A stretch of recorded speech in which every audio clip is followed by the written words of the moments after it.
ಇವತ್ತಿನ ಪರಿಸ್ಥಿತಿಗೆ ಯುದ್ಧ ಬೇಕಾ ಬೇಡವಾ? ಸುಮ್ಮನೆ ಬಾಯಲ್ಲಿ ಹೇಳೋದಲ್ಲ, one has to visualise or one has to imagine what happen in world war I, what happen in world war II.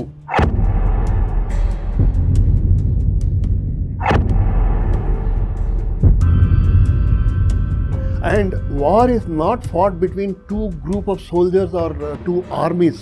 So ಅವಾಗ entire country has to be participating in that. ಎಷ್ಟು ಸಂಪತ್ತು ಇರುತ್ತೆ ದೇಶದಲ್ಲಿ, ಅಷ್ಟು ಸಂಪತ್ತನ್ನು ನಾವು we have to spend it on our war effort. This particular act of ಏನಾಯಿತು ನಮ್ಮದು ಪಹಲ್ಗಾಮ್ದು, ಇಟ್ ಬಿಕೇಮ್ ಸೋ ಇಂಟೆನ್ಸ್ ಅಂತಂದರೆ it is like the whole nation has stood up.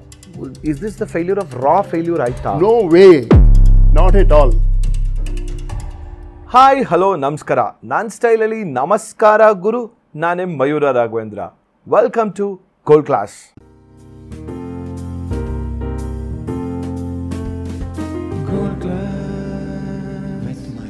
ಪ್ರಸ್ತುತ ನಮ್ಮ ಪರಿಸ್ಥಿತಿ ಹೇಗಿದೆ ಅಂತಂದರೆ, ಸಾಕಷ್ಟು ಜನ ದೇಶದಲ್ಲಿ ನಡೀತಿರುವಂಥ ಎಷ್ಟೊಂದು ವಿಷಯಗಳನ್ನ ನೋಡ್ತಿರ್ಬೇಕಾದ್ರೆ ಯುದ್ಧ ಆಗ್ತಿಲ್ಲ, ಯುದ್ಧ ಯಾಕೆ ಆಗಬೇಕು, ಅಥವಾ ಯುದ್ಧನ ಯಾಕೆ ಘೋಷಿಸ್ತಿಲ್ವಾ, ಏನು ನಡೀತಾ ಇದೆ ಅಂತ ಸಾಕಷ್ಟು ಪ್ರಶ್ನೆಗಳು ನಮ್ಮ ತಲೆಯಲ್ಲಿ ಇದೆ. ಆ್ಯಂಡ್ ಅದಕ್ಕೆ ಉತ್ತರಗಳು ಸರಿಯಾಗಿ ಸಿಗ್ತಾನೂ ಇಲ್ಲ. ಕೆಲವೊಂದ್ಸಲಿ ಹೇಳ್ತಾರಲ್ಲ, ಮಾಧ್ಯಮದಲ್ಲಿ ಬರೋವಂಥದ್ದೆಲ್ಲ ನಿಜಾನ ಸುಳ್ಳ ಅನ್ನೋದ್ರ ಬಗ್ಗೆನೂ ನಮಗೆ ಗೊತ್ತಿಲ್ಲ.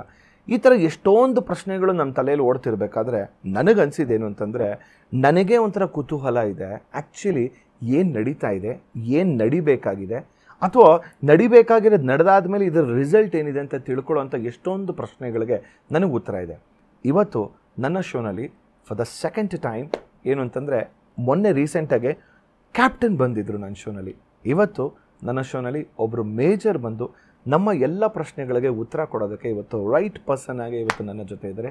S, let's welcome major R.D. Bhargava sir. Sir ನಮಸ್ಕಾರ. ನಮಸ್ಕಾರ. Thank you.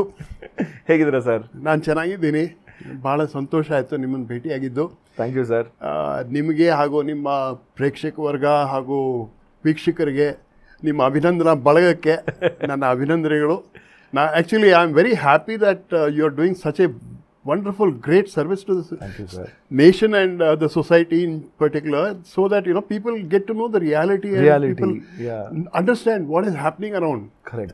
ತುಂಬಾ ಒಳ್ಳೆ ಪ್ರಯತ್ನ. ಅಯ್ಯೋ, ಥ್ಯಾಂಕ್ ಯು ಸರ್. ಮೇಜರ್ ಅಂದಿದ ತಕ್ಷಣ ನನಗೆ ಫಸ್ಟ್ ನನ್ನ ತಲೆಯಲ್ಲಿ ಬರೋದೇನು ಅಂತಂದರೆ, ನಮ್ಮ ಮಿಲಿಟ್ರಿಲಿ ರ್ಯಾಂಕ್ಸ್ಗಳಲ್ಲಿ ಮೇಜರ್ ಎಷ್ಟನೇ ರ್ಯಾಂಕ್ ಬರೋದು ಸರ್? ರ್ಯಾಂಕ್ಗಳಲ್ಲಿ ಹಾಗೆ ನೋಡೋಕೆ ಹೋದರೆ ಇದು 3ನೇ ರ್ಯಾಂಕ್. ಇದು ಓಕೆ. ಮುಂಚೆ ಲೆಫ್ಟಿನೆಂಟ್ ಅಂತ ಸ್ಟಾರ್ಟ್ ಆಗುತ್ತೆ ಕರಿಯರು. ಮಿಲಿಟರಿ ಅಕಾಡೆಮಿಯಿಂದ ಪಾಸ್ಔಟ್ ಆದವರು ಆ್ಯಸ್ ಲೆಫ್ಟಿನೆಂಟ್ಸ್ ಆಚೆ ಬರ್ತಾರೆ. They begin their career as officers, as lieutenant in the Indian army. Okay. ಅದಾದ ನಂತರ ನೆಕ್ಸ್ಟ್ ರ್ಯಾಂಕ್ ಬರುತ್ತೆ ಕ್ಯಾಪ್ಟನ್ ಅಂತ. ಕ್ಯಾಪ್ಟನ್ ಕೇಳಿರ್ತೀರ? Captain Naveen Nagappa, welcome to my show. Exactly. So captain ನಂತರ ಮೇಜರ್ ರ್ಯಾಂಕ್ ಬರುತ್ತೆ. ಓಕೆ.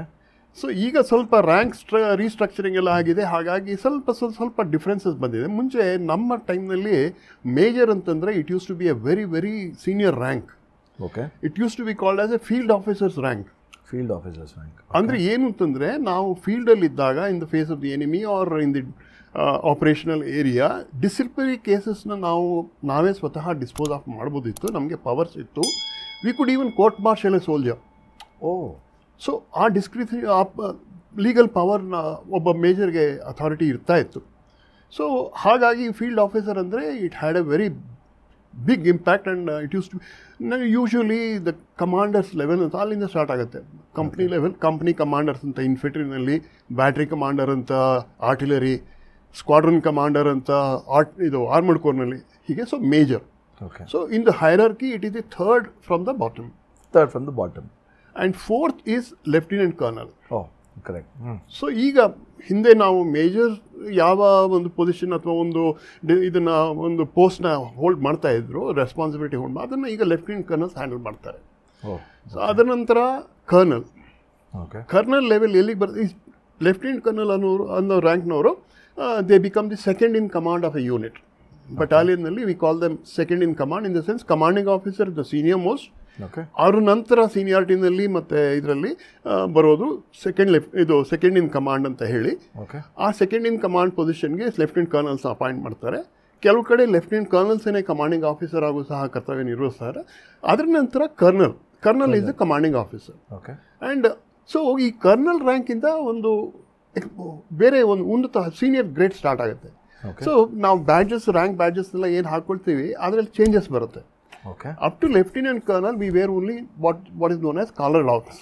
ಓಕೆ. ಮಿನಿಯೇಚರ್ ಇದು ನಮ್ಮ ಯೂನಿಫಾರ್ಮಲ್ಲಿ ಕರ್ನಲ್ಸ್ಗೆ ಗಾರ್ಜೆಟ್ ಪ್ಯಾಚ್ ಅಂತ ಹೇಳ್ತಾರೆ. ಸೊ ನಮ್ಮ ಆರ್ಮಿನಲ್ಲಿ we have red gorget patch. So ಅನೇಕ ವಿಶೇಷತೆಗಳಿದೆ ನಮ್ಮ ಆರ್ಮಿ ಯೂನಿಫಾರ್ಮ್ ಬಗ್ಗೆ. ಅದನ್ನು ಹೇಳ್ತಾ ಹೋದ್ರೆ ತುಂಬ ಸಮಯ ಬೇಡ. ಸೊ ಅದರ ನಂತರ ಬ್ರಿಗೇಡಿಯರ್. ಓಕೆ. ಬ್ರಿಗೇಡಿಯರ್ ಆದಮೇಲೆ major general. Okay. Major general ನಂತರ ಲೆಫ್ಟಿನೆಂಟ್ ಜನರಲ್. ಓಹೋ. ಲೆಫ್ಟಿನೆಂಟ್ ಜನರಲ್ ಏನಾಗುತ್ತೆ ಅಂತಂದರೆ ನಮ್ಮದು ಪಿರಾಮಿಡಿಕಲ್ ಸ್ಟ್ರಕ್ಚರ್ ಆಗುತ್ತೆ. ಓಕೆ. 600-700 ಜನ ಲೆಫ್ಟಿನೆಂಟ್ಸ್ ಒಟ್ಟಿಗೆ ಆಚೆ ಬರ್ತೀವಿ. ಓಕೆ. ಅದರಲ್ಲಿ ಮೇಜರ್ ತನಕ ಲೆಫ್ಟಿನೆಂಟ್ ಕರ್ನಲ್ ತನಕ ಹೆಚ್ಚು ಕಡಿಮೆ 600 ಜನನೂ ತಲುಪ್ತೀವಿ. 600 ಜನದಲ್ಲಿ ಒಂದು 400 ಜನ ಸೆಲೆಕ್ಷನ್ ಗ್ರೇಡ್ ಕರ್ನಲ್ಸ್ ಆಗಬಹುದು. ಓಕೆ. ಬಟ್ ಸೀನಿಯಾರಿಟಿ ಮತ್ತು ಸರ್ವಿಸ್ ನಂತರ ಮಿಕ್ಕಿದವ್ರಿಗೂ ಟೈಮ್ ಸ್ಕೇಲ್ ಪ್ರಮೋಷನ್ ಸಿಗುತ್ತೆ ಕರ್ನಲ್ ತನಕ. ಓಕೆ. ಟೈಮ್ ಸ್ಕೇಲ್ ಪ್ರಮೋಷನ್ ಕರ್ನಲಿಗೆ ಕ್ಲೋಸ್ ಆಗುತ್ತೆ. ಅಲ್ಲಿ ಸಾಮಾನ್ಯವಾಗಿ ಯಾರು ಸೆಲೆಕ್ಷನ್ ಗ್ರೇಡ್ನಲ್ಲಿ ಕ್ವಾಲಿಫೈ ಆಗಿ ಬರಲಿಲ್ಲ, ಅವರಿಗೆ ಕರ್ನಲ್ ರ್ಯಾಂಕ್ ಸಿಗಲಿಲ್ಲ, ಸೆಲೆಕ್ಷನ್ ಗ್ರೇಡ್ ಕರ್ನಲ್ ರ್ಯಾಂಕ್, ಅಂಥವರು ಕರ್ನಲ್ ರ್ಯಾಂಕ್ನಲ್ಲೇ ರಿಟೈರ್ ಆಗ್ತಾರೆ. ಸೊ ಇದು 26ರಿಂದ 32 ವರ್ಷದ ತನಕ ನಮಗೆ ಸರ್ವಿಸ್ ಲೆಂತ್ ಇರುತ್ತೆ. 26 to 32. ಅಂದರೆ ನಾವು ಡಿಸೆಂಬರ್ 2025ನಲ್ಲಿ ಪಾಸ್ಔಟ್ ಆದರೆ ಅಲ್ಲಿಂದ ಮುಂದಕ್ಕೆ 26 ಇಯರ್ಸಿಂದ ಹಿಡಿದು 32 ಇಯರ್ಸ್ ತನಕ service. That is subject to the age 56 years of service age or 32 years of service. Either 56 years of age or 32 years. ಅದು ಮುಂದೆ ಹೋಗಿ ಅವರು ಜನರಲ್ ಪೋಸ್ಟಲ್ಲಿ ಇದ್ದರೆ, ಲೆಫ್ಟಿನೆಂಟ್ ಜನರಲ್ ಪೋಸ್ಟಲ್ಲಿ ಇದ್ದರೆ 62 ರೀಚ್ ಆದರೂ ಸಹ because of the appointment or the designation or the post that they hold 2 years extension ಸಿಗ್ಬಹುದು. So ಅದು that is our length of service. Lieutenant generals ಆಗಿ 2-3 ಅವರುಗಳಿಗೆ ಟೆನ್ಯೂರ್ ಸಿಗಬಹುದು. So you mean to say ಅಲ್ಲೂ ಕೂಡ 60 ಇಯರ್ಸ್ಗೆ ಕಟ್ ಆಫ್ ಇರುತ್ತೆ ಸರ್? 62 ಹಾಂ. 62 ಆದಮೇಲೆ ಅಂದರೆ ಅಕಸ್ಮಾತ್ if there really someone like ಯಾವ ಪರ್ಸನ್ ಮೇಲೂ ಕೂಡ ಡಿಪೆಂಡೆಂಟ್ ಅಂತ ಇರೋದಿಲ್ಲ, ಡಿಪೆಂಡೆನ್ಸಿ ಇರೋಲ್ಲ Indian ಆರ್ಮಿಲಿ, I know for sure. But ಅಂಥ ಪೊಸಿಷನ್ ಇದ್ದು ಅಂದರೆ ವ್ಯಕ್ತಿಗೆ ಹಂಗಿತ್ತು ಅಂದರೆ ಎಕ್ಸ್ಟೆಂಡ್ ಆಗೋ ಸಾಧ್ಯತೆ ಇರುತ್ತಾ? ಎಕ್ಸ್ಟೆಂಡ್ ಆಗಲ್ಲ. ಬಟ್ ನಾವು ಸೂಪರ್ ಆನ್ಯುಯೇಷನ್ ತಲುಪಿದ ಮೇಲೆ if we are willing and the vacancies permit there is something known as reemployment. Okay. So full service ಮುಗಿಸಿ 62 ಇಯರ್ಸ್ ಅಥವಾ ವಾಟ್ ಎವರ್ ಸರ್ವಿಸ್ ಲಿಮಿಟ್ ಮುಗಿಸಿ ರಿಟೈರ್ ಆಗುವಂಥವರು ಅವರು ಇಷ್ಟಪಟ್ಟಲ್ಲಿ ಅಥವಾ ಆರ್ಮಿ ನೀವು ಹೇಳಿದಾಗೆ ಆರ್ಮಿ ಏನು ಕರೆದು ನೀವೇ ಬರಬೇಕು ಅಂತ ಹೇಳೋದಿಲ್ಲ. But in certain cases most of the cases ಯಾರು ಇಷ್ಟಪಡ್ತಾರೆ ಕಂಟಿನ್ಯೂ ಮಾಡ್ಕೊಂಡು ಹೋಗೋದಕ್ಕೆ ಅಂಥವ್ರಿಗೆ ರೀಎಂಪ್ಲಾಯ್ಮೆಂಟ್ ಸಿಗುತ್ತೆ. ಅದೆಷ್ಟು ವರ್ಷ ಇರ್ಬೋದು? ಅದು it depends. 2 to 3 years. Vacancy ಪೋಸ್ಟಲ್ಲಿ ಎಷ್ಟು ವೇಕೆನ್ಸಿ ಇರುತ್ತೆ, ಎಷ್ಟು ದಿವಸ ವೇಕೆನ್ಸಿ ಇರುತ್ತೆ, ನಮ್ಮದೆಲ್ಲ ಟರ್ನ್ ಓವರ್ ಆಗ್ತಾ ಇರುತ್ತೆ. ಎಲ್ರಿಗೂ ಚಾನ್ಸ್ ಸಿಗಬೇಕಲ್ಲ ಬರೋದು ಆ ಪೊಸಿಷನ್ ಒಂದು ಅಪಾಯಿಂಟ್ಮೆಂಟಲ್ಲಿ. ಹಾಗಾಗಿ ಒಂದು ಎರಡು ಟೆನ್ಯೂರ್ ಸಿಗ್ಬೋದು. 3 years ಅಂದ್ಕೊಂಡ್ರೆ 6 years ಸಹ ಸಿಗ್ಬೋದು. ಸರ್, ಇಂಡಿಯನ್ ಆರ್ಮಿಲಿ ಇನ್ ಜನರಲ್ ಒಂದು ಪೊಸಿಷನ್ ರೀಚ್ ಆಗಬೇಕು ಅಂದರೆ on what parameters do they give that position? ಅಂದರೆ ಯಾವುದೋ ನನ್ನ ಮಿಷನ್ ಸಕ್ಸಸ್ಫುಲ್ ಆಗ್ಬಿಟ್ಟು ಮಾಡ್ಕೊಂಡು ಬಂದಿದ್ದೀವಿ ಅಂತ ಆ ಥರ ಇರುತ್ತಾ, ಅಥವಾ based on really their fitness or something? I'm thinking vague. No, it's a very good question and a very essential question. ನೋಡಿ, ನಾವು UPSC ಪರೀಕ್ಷೆಯಲ್ಲಿ ಪಾಸ್ ಮಾಡಿ ಸರ್ವಿಸಸ್ ಸೆಲೆಕ್ಷನ್ ಬೋರ್ಡ್ನಲ್ಲಿ ಸೆಲೆಕ್ಟ್ ಆಗಿ ಟ್ರೈನಿಂಗಿಗೆ ಹೋಗ್ತೀವಿ. ಕರೆಕ್ಟ್. ಬಟ್ ಸೆಲೆಕ್ಟ್ ಆಗೋದು subject to our physical. Correct. ಅದಾದ ನಂತರ ನಾವು ಅಕಾಡೆಮಿನಲ್ಲಿ ಟ್ರೈನಿಂಗ್ ಮಾಡ್ತಾ ಇರುವಾಗ again we have to continuously cross the grades. Correct. Qualify ಆಗ್ತಾ ಹೋಗಬೇಕು. ಒಂದು ಗ್ರೇಡ್ಗೆ ಒಂದು ಲೆವೆಲ್ಗೆ ರೀಚ್ ಆಗಬೇಕು. ಆ ಒಂದು ಲೆವೆಲಿಗೆ ರೀಚ್ ಆಗಿ ನಾವು ಲೆಫ್ಟಿನೆಂಟ್ ಆಗಿ ಯೂನಿಟ್ ಜಾಯ್ನ್ ಆಗ್ತೀವಿ. ಅದಾದ ನಂತರ ಬೇರೆ we have to undergo a number of training programmes and courses. ಅದರಲ್ಲಿ ಅಕಾಡೆಮಿಕ್ ಕೋರ್ಸಸ್ ಇರುತ್ತೆ, ಲೀಡರ್ಶಿಪ್ ಡೆವಲಪ್ಮೆಂಟ್ ಕೋರ್ಸಸ್ ಇರುತ್ತೆ, ಕಮಾಂಡ್ಗೆ ತಕ್ಕಂತೆ ಮತ್ತು ಮ್ಯಾನೇಜ್ಮೆಂಟಿಗೆ ತಕ್ಕಂತೆ, ಮ್ಯಾನ್ ಪವರ್ ಮ್ಯಾನೇಜ್ಮೆಂಟಿಗೆ ತಕ್ಕಂತೆ, ಪ್ಲ್ಯಾನಿಂಗಿಗೆ, ಲಾಜಿಸ್ಟಿಕ್ಸ್ಗೆ, ಎಲ್ಲದಕ್ಕಿಂತ ಹೆಚ್ಚಾಗಿ ನಮ್ಮ ಪ್ರೊಫೆಷನ್ಗೆ ಸಂಬಂಧಪಟ್ಟಿದ್ದು ಕೋರ್ಸಸ್ ಇರುತ್ತೆ. ಆ ಎಲ್ಲ ಕೋರ್ಸಸ್ಸು ಕಂಪಲ್ಸರಿ. ನಾವು ಅದನ್ನು ತಪ್ಪಿಸ್ಕೊಳ್ಳೋ ಹಾಗಿಲ್ಲ, ಹಾಗೋದಿಲ್ಲ, ಮಾಡಲೇಬೇಕು. ಆ್ಯಂಡ್ ಸುಮ್ಮನೆ ಅಟೆಂಡ್ ಮಾಡಿ ಬರೋದಲ್ಲ, we have to qualify.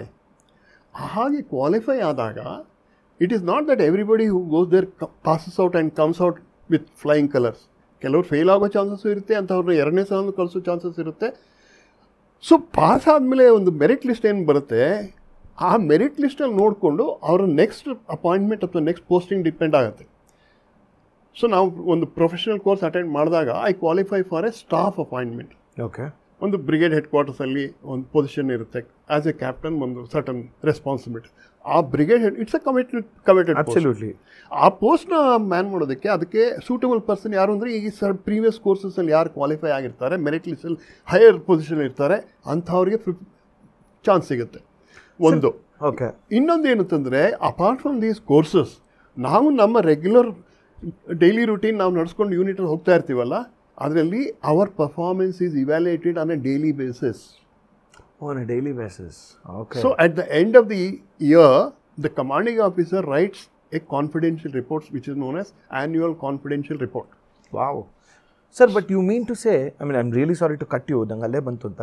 You mean to say, ಅಕಸ್ಮಾತ್ ಈ ನಾವು ಮೂವೀಸಲ್ಲಿ ತೋರಿಸ್ತೀವಲ್ಲ ಸರ್, ಅಂದರೆ ಈಗ ಒಂದು ಮಿಷನ್ ಆಗಿದ ತಕ್ಷಣ okay he is completed and he is promoted to be a major ಅಂತ. I don't think so, that will never happen. No, it is not so. ಅದೆಲ್ಲ perhaps, ಫಿಲ್ಮ್ ಇಂಡಸ್ಟ್ರಿಯವರು ಜನಗಳಿಗೆ ಇದು ಮಾಡೋದಕ್ಕೆ, ಎಂಟರ್ಟೈನ್ ಮಾಡೋದಕ್ಕೆ ಒಂದು ಉತ್ಸಾಹ ಮಾಡ್ಬೋದು. ಪ್ರಮೋಷನ್ ಆ ರೀತಿ ಬೇಸ್ ಆಗಿ ಕೊಡೋಲ್ಲ. Promotion is strictly based on the vacancy. So that is one thing. And second thing is certain ranks are given time bound, ಇದು ಸರ್ವಿಸ್ ಆಗ್ತಿದ್ದ ಹಾಗೇ ಸಿಗುತ್ತೆ. So there is a difference. ಇನ್ನೊಂದು ಏನಾಗುತ್ತೆ ಅಂತಂದರೆ ಆಪರೇಷನಲ್ ಏರಿಯಾಸಲ್ಲಿ when the certain positions are held by an officer of a certain rank, sudden ಆಗಿ ಏನೋ ಒಂದು ಪರಿಸ್ಥಿತಿ ಬರುತ್ತೆ.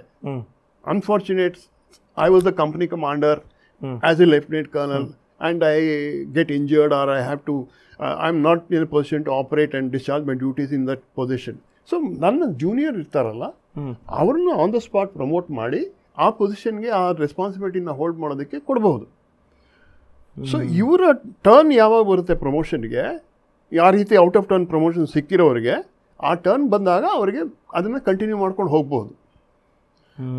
ಬಟ್ ಇನ್ನೂ ಅವ್ರಿಗೆ ಆ ಟರ್ಮ್ ಬರದೇ ಹೋದರೆ, ಇನ್ನು ಬಂದೇ ಇಲ್ಲದೆ ಬೇರೆ ನೆಕ್ಸ್ಟ್ ಸೀನಿಯರ್ ಬಂದಾಗ they have to vacate that and come down to the rank they held previously. ಅದಕ್ಕೆ we have two types of ranks. One is substantive rank, okay, and the other one is acting rank. Okay. So substantive rank ಅಂತಂದರೆ ನಾವು ಎಲ್ಲ ಇದನ್ನು qualification ಪ್ಯಾರಾಮೀಟರ್ಸಲ್ಲೂ qualify ಆದಮೇಲೆ ಒಂದು certain time ಫ್ರೇಮ್ನ complete ಮಾಡಿದ್ಮೇಲೆ we get a permanent rank.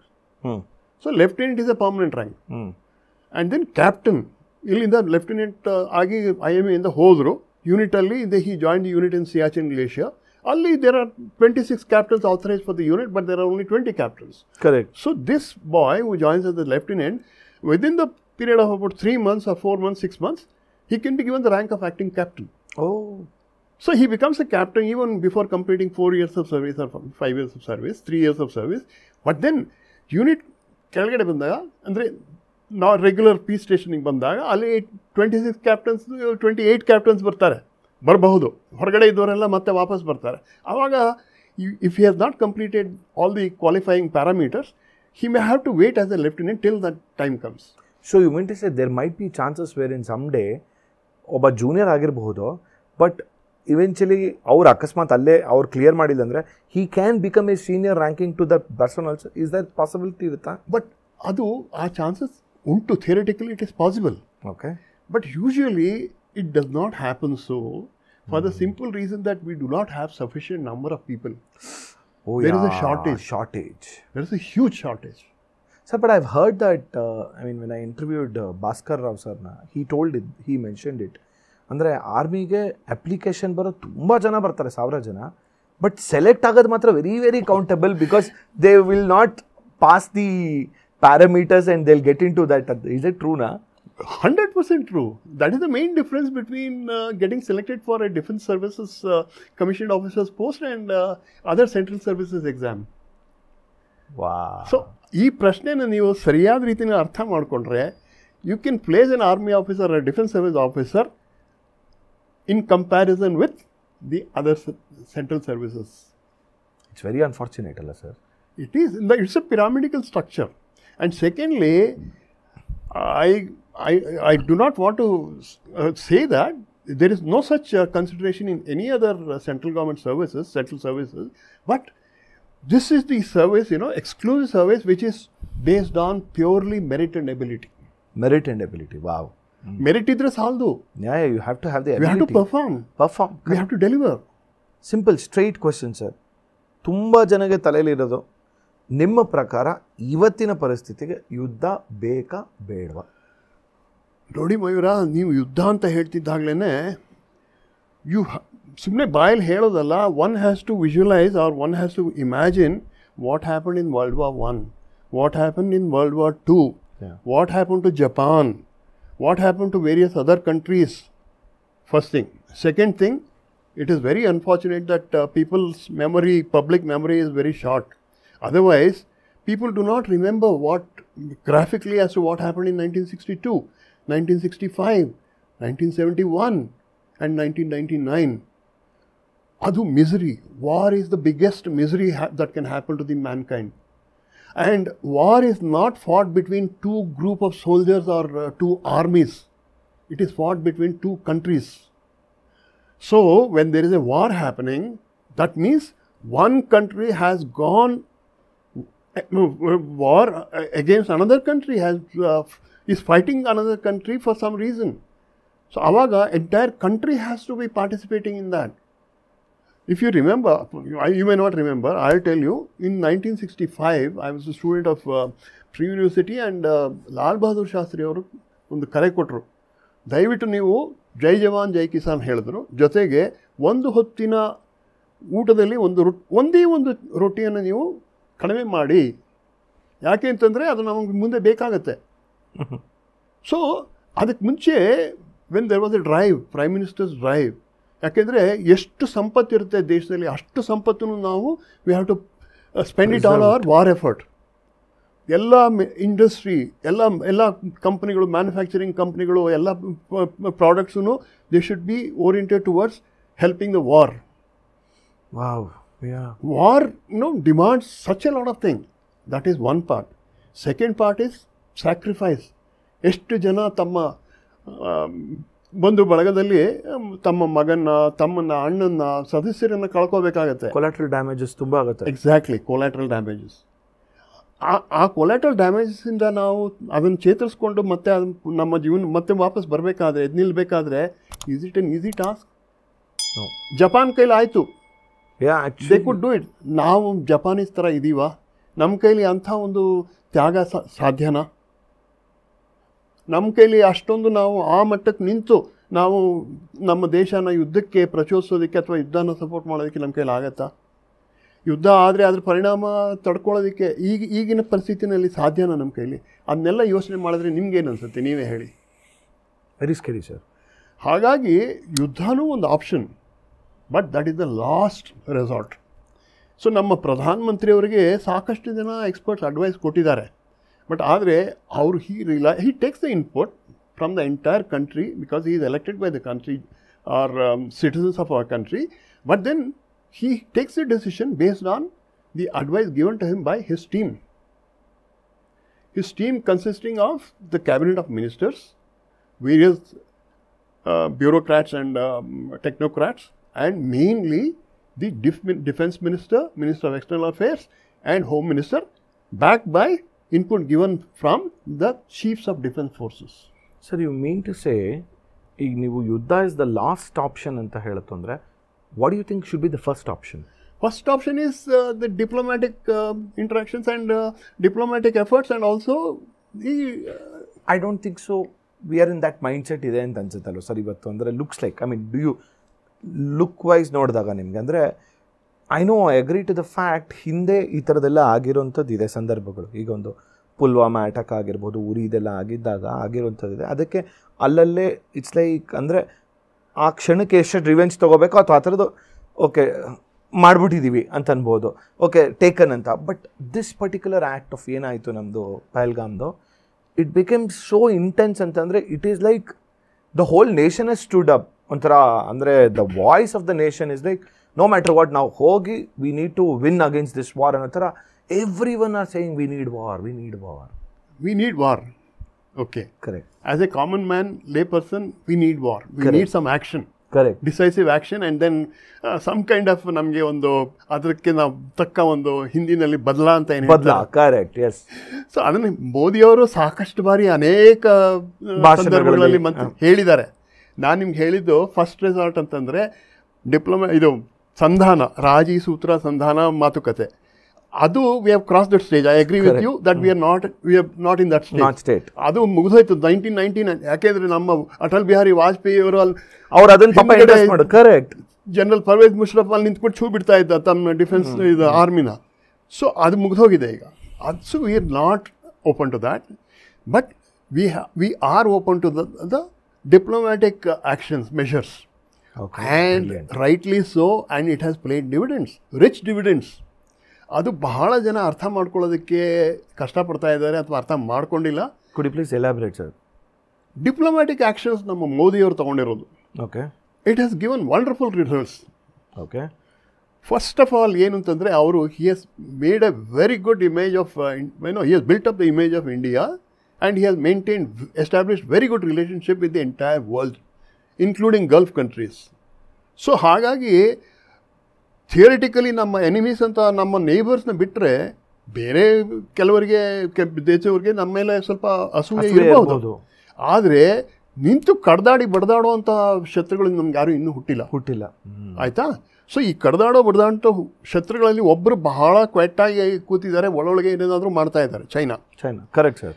Open ಆಗಿ ನೋಡಿ, ಡಿಪ್ಲೊಮ್ಯಾಟಿಕ್ ಅಂತ ಹೇಳಿದ್ರಲ್ಲ, one announcement that we will close all the embassies and then all the commissionerates and all that, and ನಮ್ಮ ರಾಜತಾಂತ್ರಿಕ ಸಿಬ್ಬಂದಿನ ವಾಪಸ್ ಕರ್ಸ್ಕೊಳ್ತೀವಿ. High commissioners and attaches, military attaches ವಾಪಸ್ ಕರ್ಸ್ಕೊಳ್ತೀವಿ, ದೂತಾವಾಸನ ಕ್ಲೋಸ್ ಮಾಡ್ತೀವಿ ಅಂತ ಹೇಳಿದ್ದಕ್ಕೆ ಸಾಕಷ್ಟು ಅದರಿಂದ ಒಂದು. ಆಮೇಲೆ ಅದ್ರ ಜೊತೆಗೆ ಅವರು ಬೇರೆ ದೇಶದವರು ನೀವು ಭಾರತಕ್ಕೆ ಅಥವಾ ಇದಕ್ಕೆ ಪಾಕಿಸ್ತಾನಕ್ಕೆ ಹೋಗ್ಕೂಡ್ದು ಅಂತ ಅಡ್ವೈಸರಿ ಕೊಡ್ತಾರೆ. ಕರೆಕ್ಟ್. ಅದರಿಂದ ಪಾಕಿಸ್ತಾನ ಶೇರ್ ಮಾರ್ಕೆಟ್ ಎಲ್ಲೋ ಹೋಯ್ತು, ಈಗ ಇಲ್ಲಿ ತುಂಬ ಡಿಪ್ ಆಗಿದೆ. ಆಯ್ತು ತಾನೆ? ಒಂದು. ಎರಡನೇದು, ಅವರು ನಮ್ಮ ಬಾರ್ಡರ್ ಸೀಲ್ ಮಾಡಿದ್ರಿಂದ ಏನಾಯಿತು? ಬಾರ್ಡರ್ ಸೀಲ್ ಮಾಡಿದ್ರಿಂದ ಪಾಕಿಸ್ತಾನಕ್ಕೆ ಸರಿಯಾದ ಹೊಡೆತ ಬಿದ್ದಿದೆ. ತುಂಬ ಅಟಾರಿ ವಾಘಾ ಬಾರ್ಡರ್ನಲ್ಲಿ ಮೂವ್ಮೆಂಟ್. ನನ್ನ ಹತ್ರ ನ್ಯೂಸ್ ಪೇಪರ್ ಕಟಿಂಗ್ ಇದೆ. ಕೋಟ್ಯಾಂತರ ರೂಪಾಯಿನ ಟ್ರೇಡ್ ಅವರಿಗೆ ಡಿಫಿಸಿಟ್ ಲಾಸ್ ಆಗ್ತಾ ಇದೆ. ಮೂವ್ಮೆಂಟ್ ಅವ್ರಿಗೆ ಪ್ರತಿಯೊಂದೂ ಎಷ್ಟು ಇನ್ಕ್ಲೂಡಿಂಗ್ ನಾವು ಗೋಧಿ ಹಿಟ್ಟು, ಅವ್ರು ಬೆಳಗ್ಗೆ ರಾತ್ರಿ ತನಕ ಊಟ ಮಾಡೋದಕ್ಕೆ ಗೋಧಿ ಹಿಟ್ಟು, ಹೊಟ್ಟೆಗೆ ಅನ್ನ ಇಲ್ದಾಗ ಆಯಿತು. ಆಮೇಲೆ ವಾಟರ್ ಬರ್ತೀನಿ. ಅದಕ್ಕೆ ಮುಂಚೆ ಮೋದಿಯವ್ರು ಏನು ಹೇಳಿದರು, ನಮ್ಮ ದೇಶದಲ್ಲಿ ಪಾಕ್ ಪ್ರಜೆಗಳು ಯಾರು ಇರೋ ಹಾಗಿಲ್ಲ. ಕರೆಕ್ಟ್. ವೀಸಾ ಇದ್ದಿರಬಹುದು ವಿತಿನ್ 2 days ಏನೋ ಸರ್ ದ ಟೈಮ್ ಸ್ಪ್ಯಾನ್. 29 ತನಕ. ಕರೆಕ್ಟ್. ಇವತ್ತಿನ ತನಕ. ಮೋಸ್ಟ್ ಪ್ರಾಬ್ಲಿ ಅದು May 5th ತನಕ ಎಕ್ಸ್ಟೆಂಡ್ ಆಗ್ಬೋದು. ಓಕೆ. ಸೊ ಯಾರ್ಯಾರು ಪಾಕಿಸ್ತಾನದವರು ಇಲ್ಲಿ ಇದ್ದೀರಾ, ಹೋಗಿ ನೀವು ವಾಪಸ್. ಈಗ ನೋಡಿ, ಅಟಾರಿ ವಾಘಾ ಬಾರ್ಡರ್ನಲ್ಲಿ ಫಿರೋಜ್ಪುರ್ ಬಾರ್ಡರ್ನ ಕ್ಲೋಸ್ ಮಾಡಿದ್ದಾರೆ. ಸೊ ಅಲ್ಲಿ ಹೇಗೆ ರಶ್ ಇದೆ. ಐ ಸಾ ಇವತ್ತು ನ್ಯೂಸ್ ಚಾನೆಲ್ ನೋಡಿದೆ, ಎಲ್ಲ ಕ್ಯೂ ಅಲ್ಲಿ ನಿಂತಿರೋದಿದ್ದಾರೆ. ಅತ್ಯಂತ ದಯಾಮಯ ಪರಿಸ್ಥಿತಿ ಏನು ಅಂತಂದರೆ, ಸುಮಾರು 83,000 ಮಹಿಳೆಯರಿಗೆ ಪಾಕಿಸ್ತಾನದವರು ನಾವು ನಿಮ್ಮನ್ನು ಕರ್ಕೊಳ್ಳಲ್ಲ ಅಂತ ರಿಫ್ಯೂಸ್ ಮಾಡ್ತಾ ಇದ್ದಾರೆ. What will be their position sir? ನೋಡಿ, ಅವರುಗಳು ಮದುವೆ ಆಗಿ ಒಬ್ಬಳು ಒಂದು ಯಾವುದೋ ಒಂದು ಮೀಡಿಯಾ ಇದರಲ್ಲಿ ಇಂಟರ್ವ್ಯೂನಲ್ಲಿ ಒಂದು ವಿಡಿಯೋ ಕ್ಲಿಪ್ ಹಾಕಿದ್ರು. ಒಬ್ಬ ಮಹಿಳೆನ ಕೇಳ್ತಾ ಇದ್ದಾರೆ, ನೀನು ಇಲ್ಲಿಗೆ ಬಂದು ಎಷ್ಟು ವರ್ಷ ಆಯಿತು? 5 ವರ್ಷ ಆಯಿತು. ನೀನು ಮದುವೆ ಆಗಿ ಎಷ್ಟು ವರ್ಷ ಆಯಿತು? 4 ವರ್ಷ ಆಯಿತು. ಅವಳಿಗೆ 5 ಜನ ಮಕ್ಕಳಿದ್ದಾರೆ. ಅವಳು ಪಾಕಿಸ್ತಾನದ ಪ್ರಜೆ. ನಮ್ಮ ಇಂಡಿಯಾದಲ್ಲಿ ಅವಳಿಗೆ ಮಕ್ಕಳಿದ್ದಾರೆ. 5 ವರ್ಷ ಆಗಿದೆ ಮದುವೆ ಆಗಿ. ಅಂದರೆ 5 ವರ್ಷದಿಂದ ಅವಳು ಇಲ್ಲಿ ಇದ್ಲು. ಒಬ್ಬಳೇನೋ ಮೀಡಿಯಾಗೆ ಸಿಕ್ಕಿದ್ದಾಳೆ, ಮೀಡಿಯಾದವರು ಇದನ್ನು ಪಬ್ಲಿಷ್ ಮಾಡಿದ್ರು. ಆ ಥರ ಎಷ್ಟು ಇರಬಹುದು. ಸೊ ಜನಸಂಖ್ಯೆ ನೋಡಿ ಹೇಗಿರುತ್ತೆ. ಆಯಿತಾ? ಅದೆಲ್ಲ ಆಚೆ ಬರ್ತಾ ಇದೆ ಈಗ.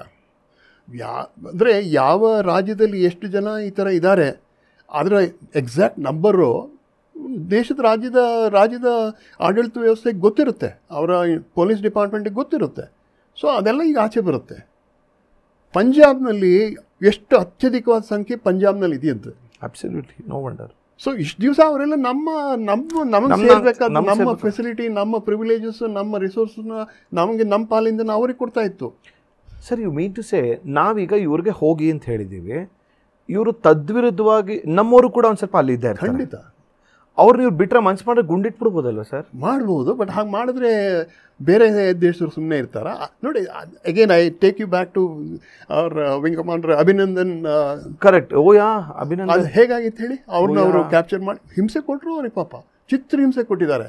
ಬಟ್ ಅವರು ವೀರ ಯೋಧ, ಅವರು ತಡ್ಕೊಂಡ್ರು.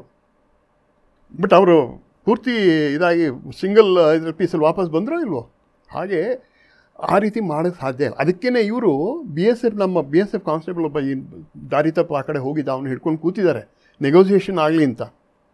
ಏನಾದ್ರು ನಾವು ನೋಡ್ಬೋದು, ಏನಾದ್ರು ನಮ್ಮ ಇದನ್ನು ದಾಳ ಉರುಳಿಸ್ಬೋದು ಅಂತ ನೋಡ್ತಾ ಇದ್ದ. ಅದು ಮಾಡೋದಕ್ಕೆ ಟ್ರೈ ಮಾಡ್ತಾರೆ, ಬಟ್ ಪ್ರಾಣಾಪಾಯ ಆಗೋಕ್ಕೆ ಸಾಧ್ಯ ಇಲ್ಲ. ಪ್ರಾಣಾಪಾಯ ಆಗೋಕ್ಕೆ ಸಾಧ್ಯ ಇಲ್ಲ. ಅದಾದರೆ ದೊಡ್ಡದು ಅದೇ ತಾನೇ ಈಗ ತಮಾಷೆ ಇರೋದು.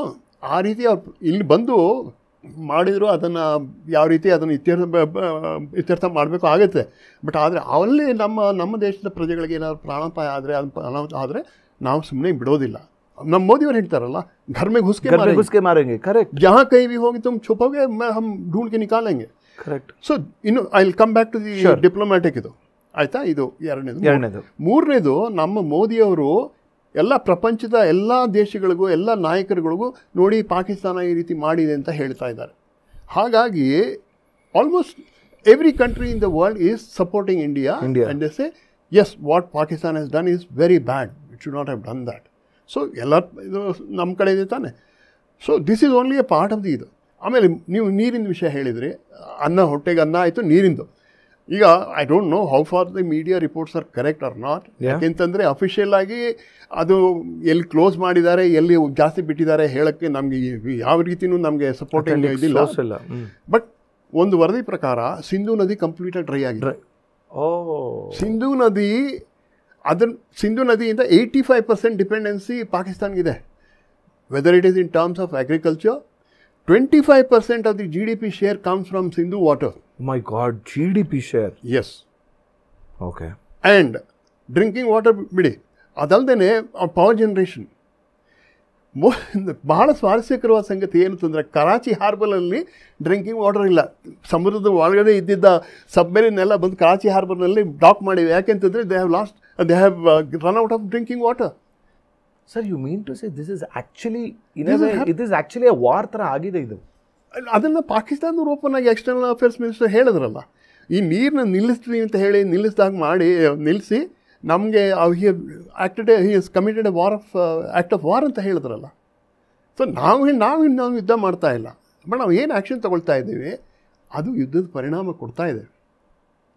ಸೊ ಅದು ಇನ್ನೂ ಬೇಕಾದಷ್ಟು ವಿಷಯಗಳಿದೆ. ಅದನ್ನೆಲ್ಲ ಯೋಚನೆ ಮಾಡಿದ್ರೆ, ಅದನ್ನೆಲ್ಲ ನೀವು ಕನ್ಸಿಡರ್ ಮಾಡಿದ್ರೆ ನಿಜವಾಗ್ಲೂ ನಾವು ಯುದ್ಧಕ್ಕೆ ಹೋಗಬೇಕಂತ ನಿಮಗೆ ಪ್ರಶ್ನೆ ಬರುತ್ತೆ. ಸೊ ಹಾಗಾಗಿ ನಿಮ್ಮ ಪ್ರಶ್ನೆ ಬಹಳ ಸಹಜವಾದ್ದು. ಆದರೆ ಒಂದು ಒಳ್ಳೆ ಆಬ್ಜೆಕ್ಟಿವ್ ಅಪ್ರೋಚಿಂದ, ಒಂದು ಹೋಲಿಸ್ಟಿಕ್ ಅಪ್ರೋಚಿಂದ ನೋಡಿದ್ರೆ ಈ ವಿಷಯಗಳನ್ನೆಲ್ಲ ಅರ್ಥ ಮಾಡಿಕೊಂಡ್ರೆ ನಮ್ಗೆ ಅರ್ಥ ಆಗುತ್ತೆ ನಮ್ಮ ಮೋದಿಯವ್ರು ಏನು ಮಾಡ್ತಾ ಇದ್ದಾರೆ, ಅವ್ರಿಗೆ ಯಾವ ರೀತಿ ಆ್ಯಕ್ಷನ್ ತೊಗೊಂಡಿದ್ರಿಂದ ಏನು ಪರಿಣಾಮ ಆಗ್ತಾ ಇದೆ ಎಲ್ಲ ನಮ್ಮ ಕಣ್ಣಿಗೆ ಕಾಣಿಸುತ್ತೆ. It may not happen at the press of the button of ಇದು ಇಮಿಡಿಯೇಟ್ ರಿಸಲ್ಟ್ ಬರದೇ ಇರ್ಬೋದು, ಬಟ್ ಬರುತ್ತೆ. I will give you another example.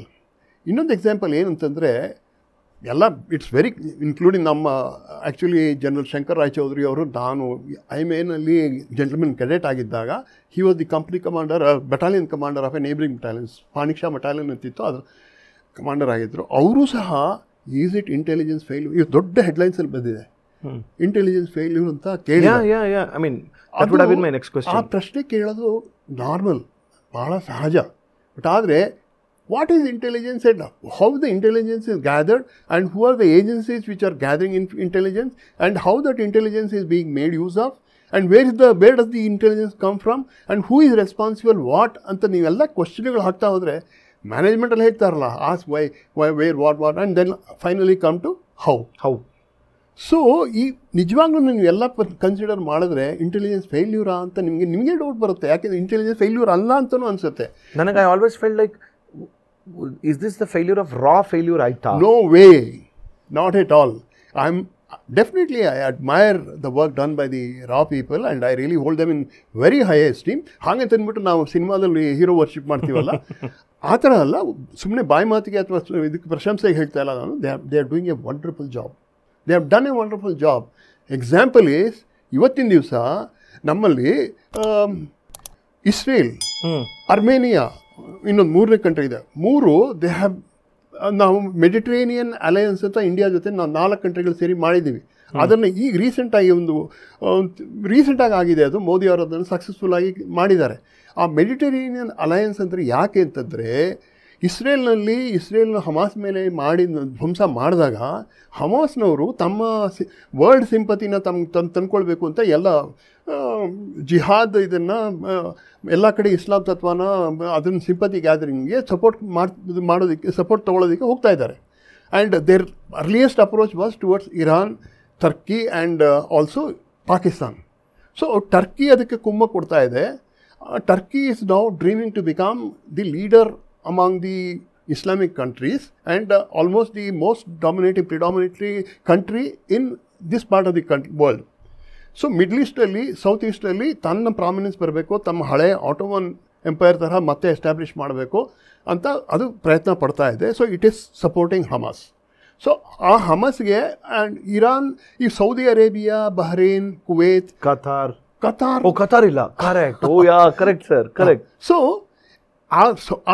Gulf countries are withdrawing, supporting Pakistan. ಅವ್ರು ಪಾಕಿಸ್ತಾನ ಸಪೋರ್ಟ್ ಮಾಡ್ತಾ ಇಲ್ಲ. ಇದನ್ನು ಟರ್ಕಿ ಯೂಸ್ ಮಾಡಿಕೊಂಡು they have formed a nexus. ಹಮಾಸ್ಗೆ ಸಪೋರ್ಟ್ ಮಾಡಿ, ಹಮಾಸ್ಗೆ ಟರ್ಕಿ ಸಪೋರ್ಟ್ ಮಾಡ್ತಾ ಇದೆ. ಚೈನಾ ಈಗ ರೀಸೆಂಟಾಗಿ ಅಲ್ಲಿ ಇದರಲ್ಲಿ ಕಲೆಕ್ಟ್ ಮಾಡಿದಾರಲ್ಲ ಎವಿಡೆನ್ಸಲ್ಲಿ,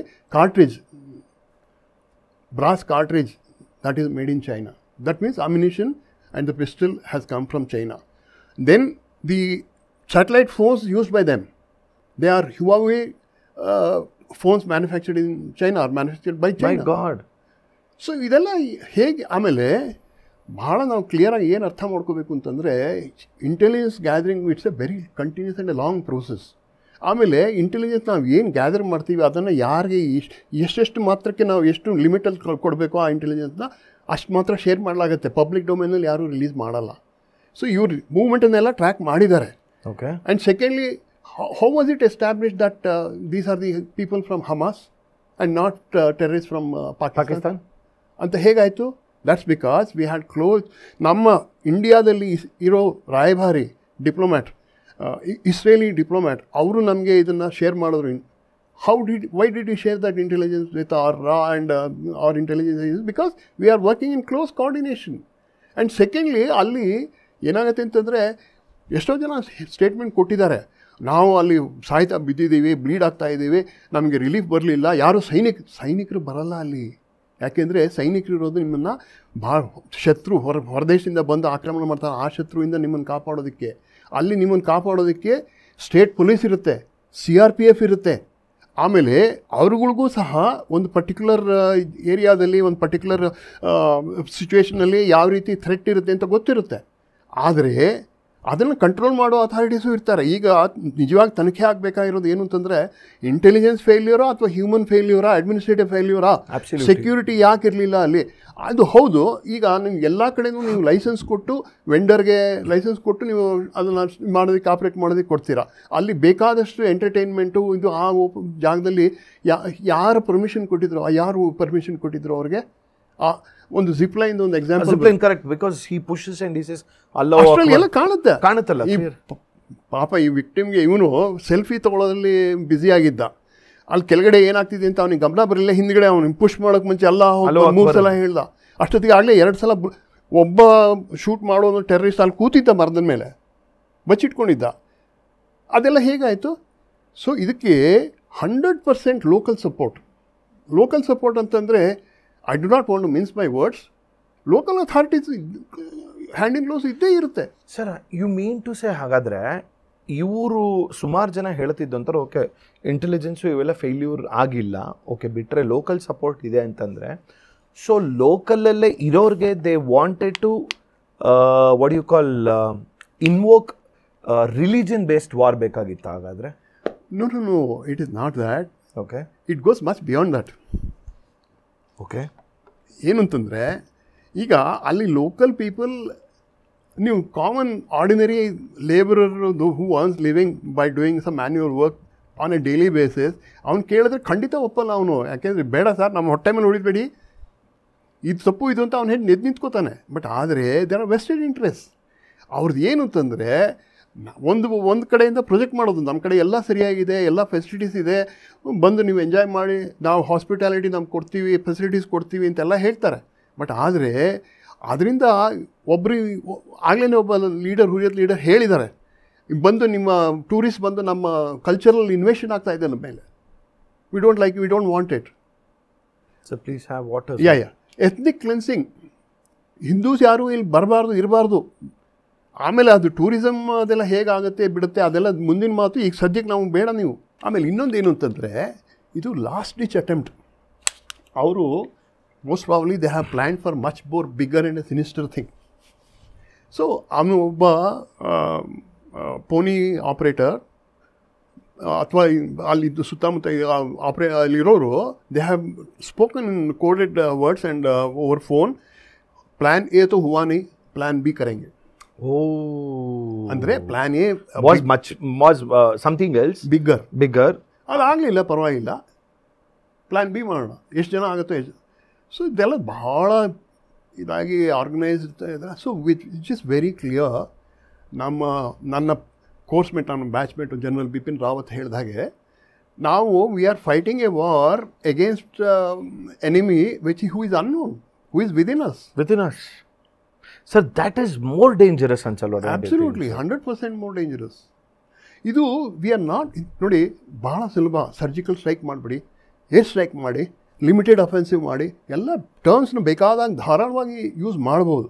ಬಟ್ ಆದರೆ ಅದರಿಂದ ಈ ಪ್ರಾಬ್ಲಮ್ ಸಾಲ್ವ್ ಆಗುತ್ತಾ? ನೋಡಿ, ಇಲ್ಲಿವರೆಗೆ ಅಂದರೆ ಇಸ್ರೇಲ್ ಗಾಜಾ ಆ್ಯಕ್ಷನ್ ಶುರುವಾಗೋದಕ್ಕೆ ಮುಂಚೆಯಿಂದ it was from the Pakistan, across the border and within Pakistan, ಅಲ್ಲಿಂದ ಬರ್ತಾಯಿತ್ತು ನಮಗೆ. ಈಗ ಸೊ ಹಾಗಾಗಿ ಯೂರಿ ಇದನ್ನು ಮಾಡಿದಾಗ ಸರ್ಜಿಕಲ್ ಸ್ಟ್ರೈಕಲ್ಲಿ ವಿ ಡಿಮಾಲಿಷ್ ದೇರ್ ಕ್ಯಾಂಪ್. ಹಾಗೆಯೇ ಬಾಲಾಕೋಟ್ ಏರ್ ಸ್ಟ್ರೈಕ್ ಮಾಡಿ we demolish further their training and everything, ಆಯಿತಾ? ಬಟ್ ಇವಾಗ ಏನಾಗಿದೆ ಅಂತಂದರೆ, the problem is not confined within Pakistan, say from Bahawalpur to Rawalpindi or Karachi. It is spread all over Pakistan and across Pakistan. It is transgressing Pakistan and coming to India. Sir, but ಈಗ ನೀವು ಹೇಳ್ದಂಗೆ, ಈಗ if it is within us ಅಂತಂದರೆ, do you think so ಈಗ the terrorist who did ಅಂತ ಇರುತ್ತಲ್ಲ, so definitely will they be connected to Pakistan ಇರುತ್ತಾ ಅಥವಾ ಕಂಪ್ಲೀಟ್ಲಿ ಅದನ್ನು ಪತ್ತೆ ಹಚ್ಚೋದು ಸಾಧ್ಯ ಇಲ್ಲ. It's not possible. ಯಾರು ಯಾವ ಕಾರಣಕ್ಕಾಗಿ ಏನು ಮಾಡ್ತಾ ಇದ್ದಾರೆ ಅಂತ ಹ್ಯೂಮನ್ ಮೈಂಡ್ನ, unless the person is subjected to deep interrogation and analysis, you cannot make out. So ಅಂದರೆ ಪಾಕಿಸ್ತಾನ್ ಕಡೆಯವ್ರೀಗ, ಪಾಕಿಸ್ತಾನ್ ಕೆಲವು ಸೆಲೆಬ್ರಿಟೀಸ್ಗಳು what they are trying to claim ಅಂದರೆ, ಸಮ್ವನ್ ಬೇರೆಯವ್ರು ಮಾಡಿದ್ದಾರೆ ಬಟ್ ಇದನ್ನು ಬ್ಲೇಮ್ನ ಪಾಕಿಸ್ತಾನೀಸ್ ಮೇಲೆ ಹಾಕ್ತಾ ಇದ್ದಾರಲ್ಲ, it is totally we are suffering ಅಂತ ಅವ್ರು ಹೇಳ್ಕೊತಿದ್ದಾರೆ. ಸೊ ಸಮಯ ಅದೆಲ್ಲೋ ನಿಜ ಆಗ್ಬಿಡುತ್ತಾಗಾರೆ ಅದು ಅವ್ರು ಹೇಳ್ತಿರೋದು? ಅಲ್ಲ, ಅದಕ್ಕೆ ನಾವು ಪಾಕಿಸ್ತಾನ ಮೇಲೆ ಸುಮ್ಮನೆ ಯಾಕೆ ಬ್ಲೇಮ್ ಹಾಕಬೇಕು? We are giving evidence, we are showing evidence. ಅದನ್ನ ಒಪ್ಕೊಳ್ಳಿ ನೀವು. ನಾವು ಪಾಕಿಸ್ತಾನ ಲಾಸ್ಟ್ ಟೈಮು ನಾವು ಎಲ್ಲ ಎವಿಡೆನ್ಸ್ ಗ್ಯಾದರ್ ಮಾಡಿ ಅವ್ರಿಗೆ ಕೊಟ್ಟಾಗ ಜಡ್ಜ್ ಅಂದರೆ ಈ just dump it to the dustbin. ಇವಾಗ ಅವರು ಇಷ್ಟೆಲ್ಲ ಗಲಾಟೆ ಆದಮೇಲೆ ಅವ್ರ prime minister, Pakistani prime minister ಹೇಳ್ತಾ ಇದ್ದಾರೆ, we are ready for neutral investigation ಅಂತ. But tell me one thing sir, beyond all these things, are they so dumb enough? Because if they know that ನಾವು ಹಿಂಗೆ ಮಾಡಿದ್ರೆ ಈ ಥರ, India is a stronger nation than Pakistan, that's proved, we all know about it. ಅಂದರೆ ಒಂದು economically ಆಗಿರ್ಬೋದು, GDP ಆಗಿರ್ಬೋದು, ಎಲ್ಲ ಆಗಿರ್ಬೋದು, ಎಲ್ಲದರಲ್ಲೂ we are in a far better situation. And of course ಇವಾಗಿರೋಂಥ ಒಂದು ಕರೆಂಟಲ್ಲಿ like India has support system with be it USA ಆಗಿರ್ಬೋದು, ಲೈಕ್ ರಷ್ಯಾ ಆಗಿರ್ಬೋದು, they know it. In spite of that, I am just thinking from a layman's point of view, why will they make such a dumb mistake by ಎಲ್ಲೋ ಒಂದು, I ಮೀನ್ ಚಿಕ್ಕದಾಗಿ ಮಾಡ್ತೀನಿ ಅಂತ. ಈಗ ಒಂದು it is not like 26/11 ಥರ ಮಾಡಿಲ್ಲ ಇವರು. ಬಂದರೂ ಓಕೆ ಮೆಸೇಜ್ ಕೊಡಬೇಕು ಅಂತಿರುತ್ತೆ ಅಂತ, ಬಟ್ ಲೈಫ್ ಒಂದು ಜೀವ ಹೋಗಿರೋದು, ಒಂದು ಜೀವ ಆದ್ರೂ ಇಟ್ ಈಸ್ ಒಂದು ಜೀವನೇ. ಬಟ್ ಆ ಕಂಪೇರ್ ಮಾಡ್ಕೊಂಡ್ರೆ ಒಂದು ದೊಡ್ಡ ಈ ಪ್ಲ್ಯಾನೇ ಆಗಿಲ್ಲ, ಪ್ಲ್ಯಾನ್ ಬಿ ಅಂತ ಮಾಡಿದ್ದಾರೆ. Why will they do such a silly mistake from their point of view? See, it has a number of reasons. Okay. Number of reasons behind what is happening today. The first and foremost is jihad. Islamic jihad. Okay. Radicalization and ideology. That can never be conquered. That is the first thing. Second thing is the interest. If you look at the history of Pakistan, it has always been dependent on some country. and then taking help from one country, playing against another country, and then taking help from both the countries and playing against both the countries. ಎಲ್ಲ ಥರದಲ್ಲೂ ಮಾಡಿಕೊಂಡು today they are bankrupt, morally Absolutely. bankrupt and Yeah. monetarily bankrupt. ಆಯ್ತಾ? ಇನ್ನು ನೀವು if you look at the history, army, starting from General Yahya Khan, General Ayub Khan, they have that mindset. They were highly radicalized. Oh yeah. And it has become more and more pronounced in the coming days. ಈಗ present army chief is highly radicalized. You saw his profile, how he spoke. So, a large portion of the army has been radicalized. And they don't look at the consequences. Again, going back to the basic tenets. So, it is in their dharma. That Blood. Well, ಅದೊಂದು. ಇನ್ನೊಂದು ಏನಂತಂದರೆ, it is desperation for the army. ಬರ್ತಾ ಅವ್ರ control loose grip ಸಡ್ಲ ಆಗ್ತಾ ಇದೆ. So they have to survive. ಇಷ್ಟು ದಿವಸ ಸುಳ್ಳು ಹೇಳ್ಕೊಂಡು ದಬ್ಬಾಳಿಕೆ ನಡೆಸ್ಕೊಂಡು ಕರಪ್ಷನ್ನಿಂದ ತಮ್ಮ ರಾಜ್ಯವನ್ನು ನಡೆಸಿದ್ರು. It can go on forever. Sooner or later ಅಲ್ಲೇ ಜನಗಳು ತಿರುಗಿ ಬೀಳ್ತಾ ಇದ್ದಾರೆ, ಅಥವಾ ಸಿವಿಲ್ ವಾರ್ ಸಿಚುಯೇಷನ್ ಡೆವಲಪ್ ಆಗಿದೆ. ಸೊ ಈ ಥರ ಇದು ಒಂದು ಸರ್ವೈವಲ್, ಒಂದು ಹೇಳ್ತಾರಲ್ಲ ಮುಳುಗೋನಿಗೆ ಒಂದು ಹುಲ್ಕಡ್ಡಿನೇ ಆಧಾರ ಅಂತ. ಹಾಗೆ ಇವರು ಒಂದು ಪುಟ್ಟದಾಗ ಟ್ರೈ ಮಾಡ್ತೀವಿ ಅಂದರೆ ಅದಕ್ಕೆ ಅವ್ರಿಗೆ ಹೊರಗಡೆಯಿಂದ ಹಮಾಸ್ದು ಇವ್ರದ್ದು ಟರ್ಕಿದು ಚೈನಾದು ಎಲ್ಲ ಕಡೆಯಿಂದನೂ 3-4 ಕಡೆಯಿಂದ ಸಪೋರ್ಟ್ ಇದೆ. So why not? ನಾವು ಹೇಗಿದ್ರು ನಂದು ಫ್ಯೂಚರ್ ಡಿಸೈಡ್ ಆಗಿದೆ, ನನಗೆ ಗೊತ್ತು, ಇದು ಟ್ರೈ ಮಾಡೋಣ. ಒನ್ ಲಾಸ್ಟ್ ಅಟೆಂಪ್ಟ್ ಬಿಫೋರ್ ಅಲ್ಲ ಅವ್ರ ಮೈಂಡಲ್ಲಿ ಅಂತ we have to interpret it that way. Looking at the situation, looking at the responses, looking at the behaviour pattern.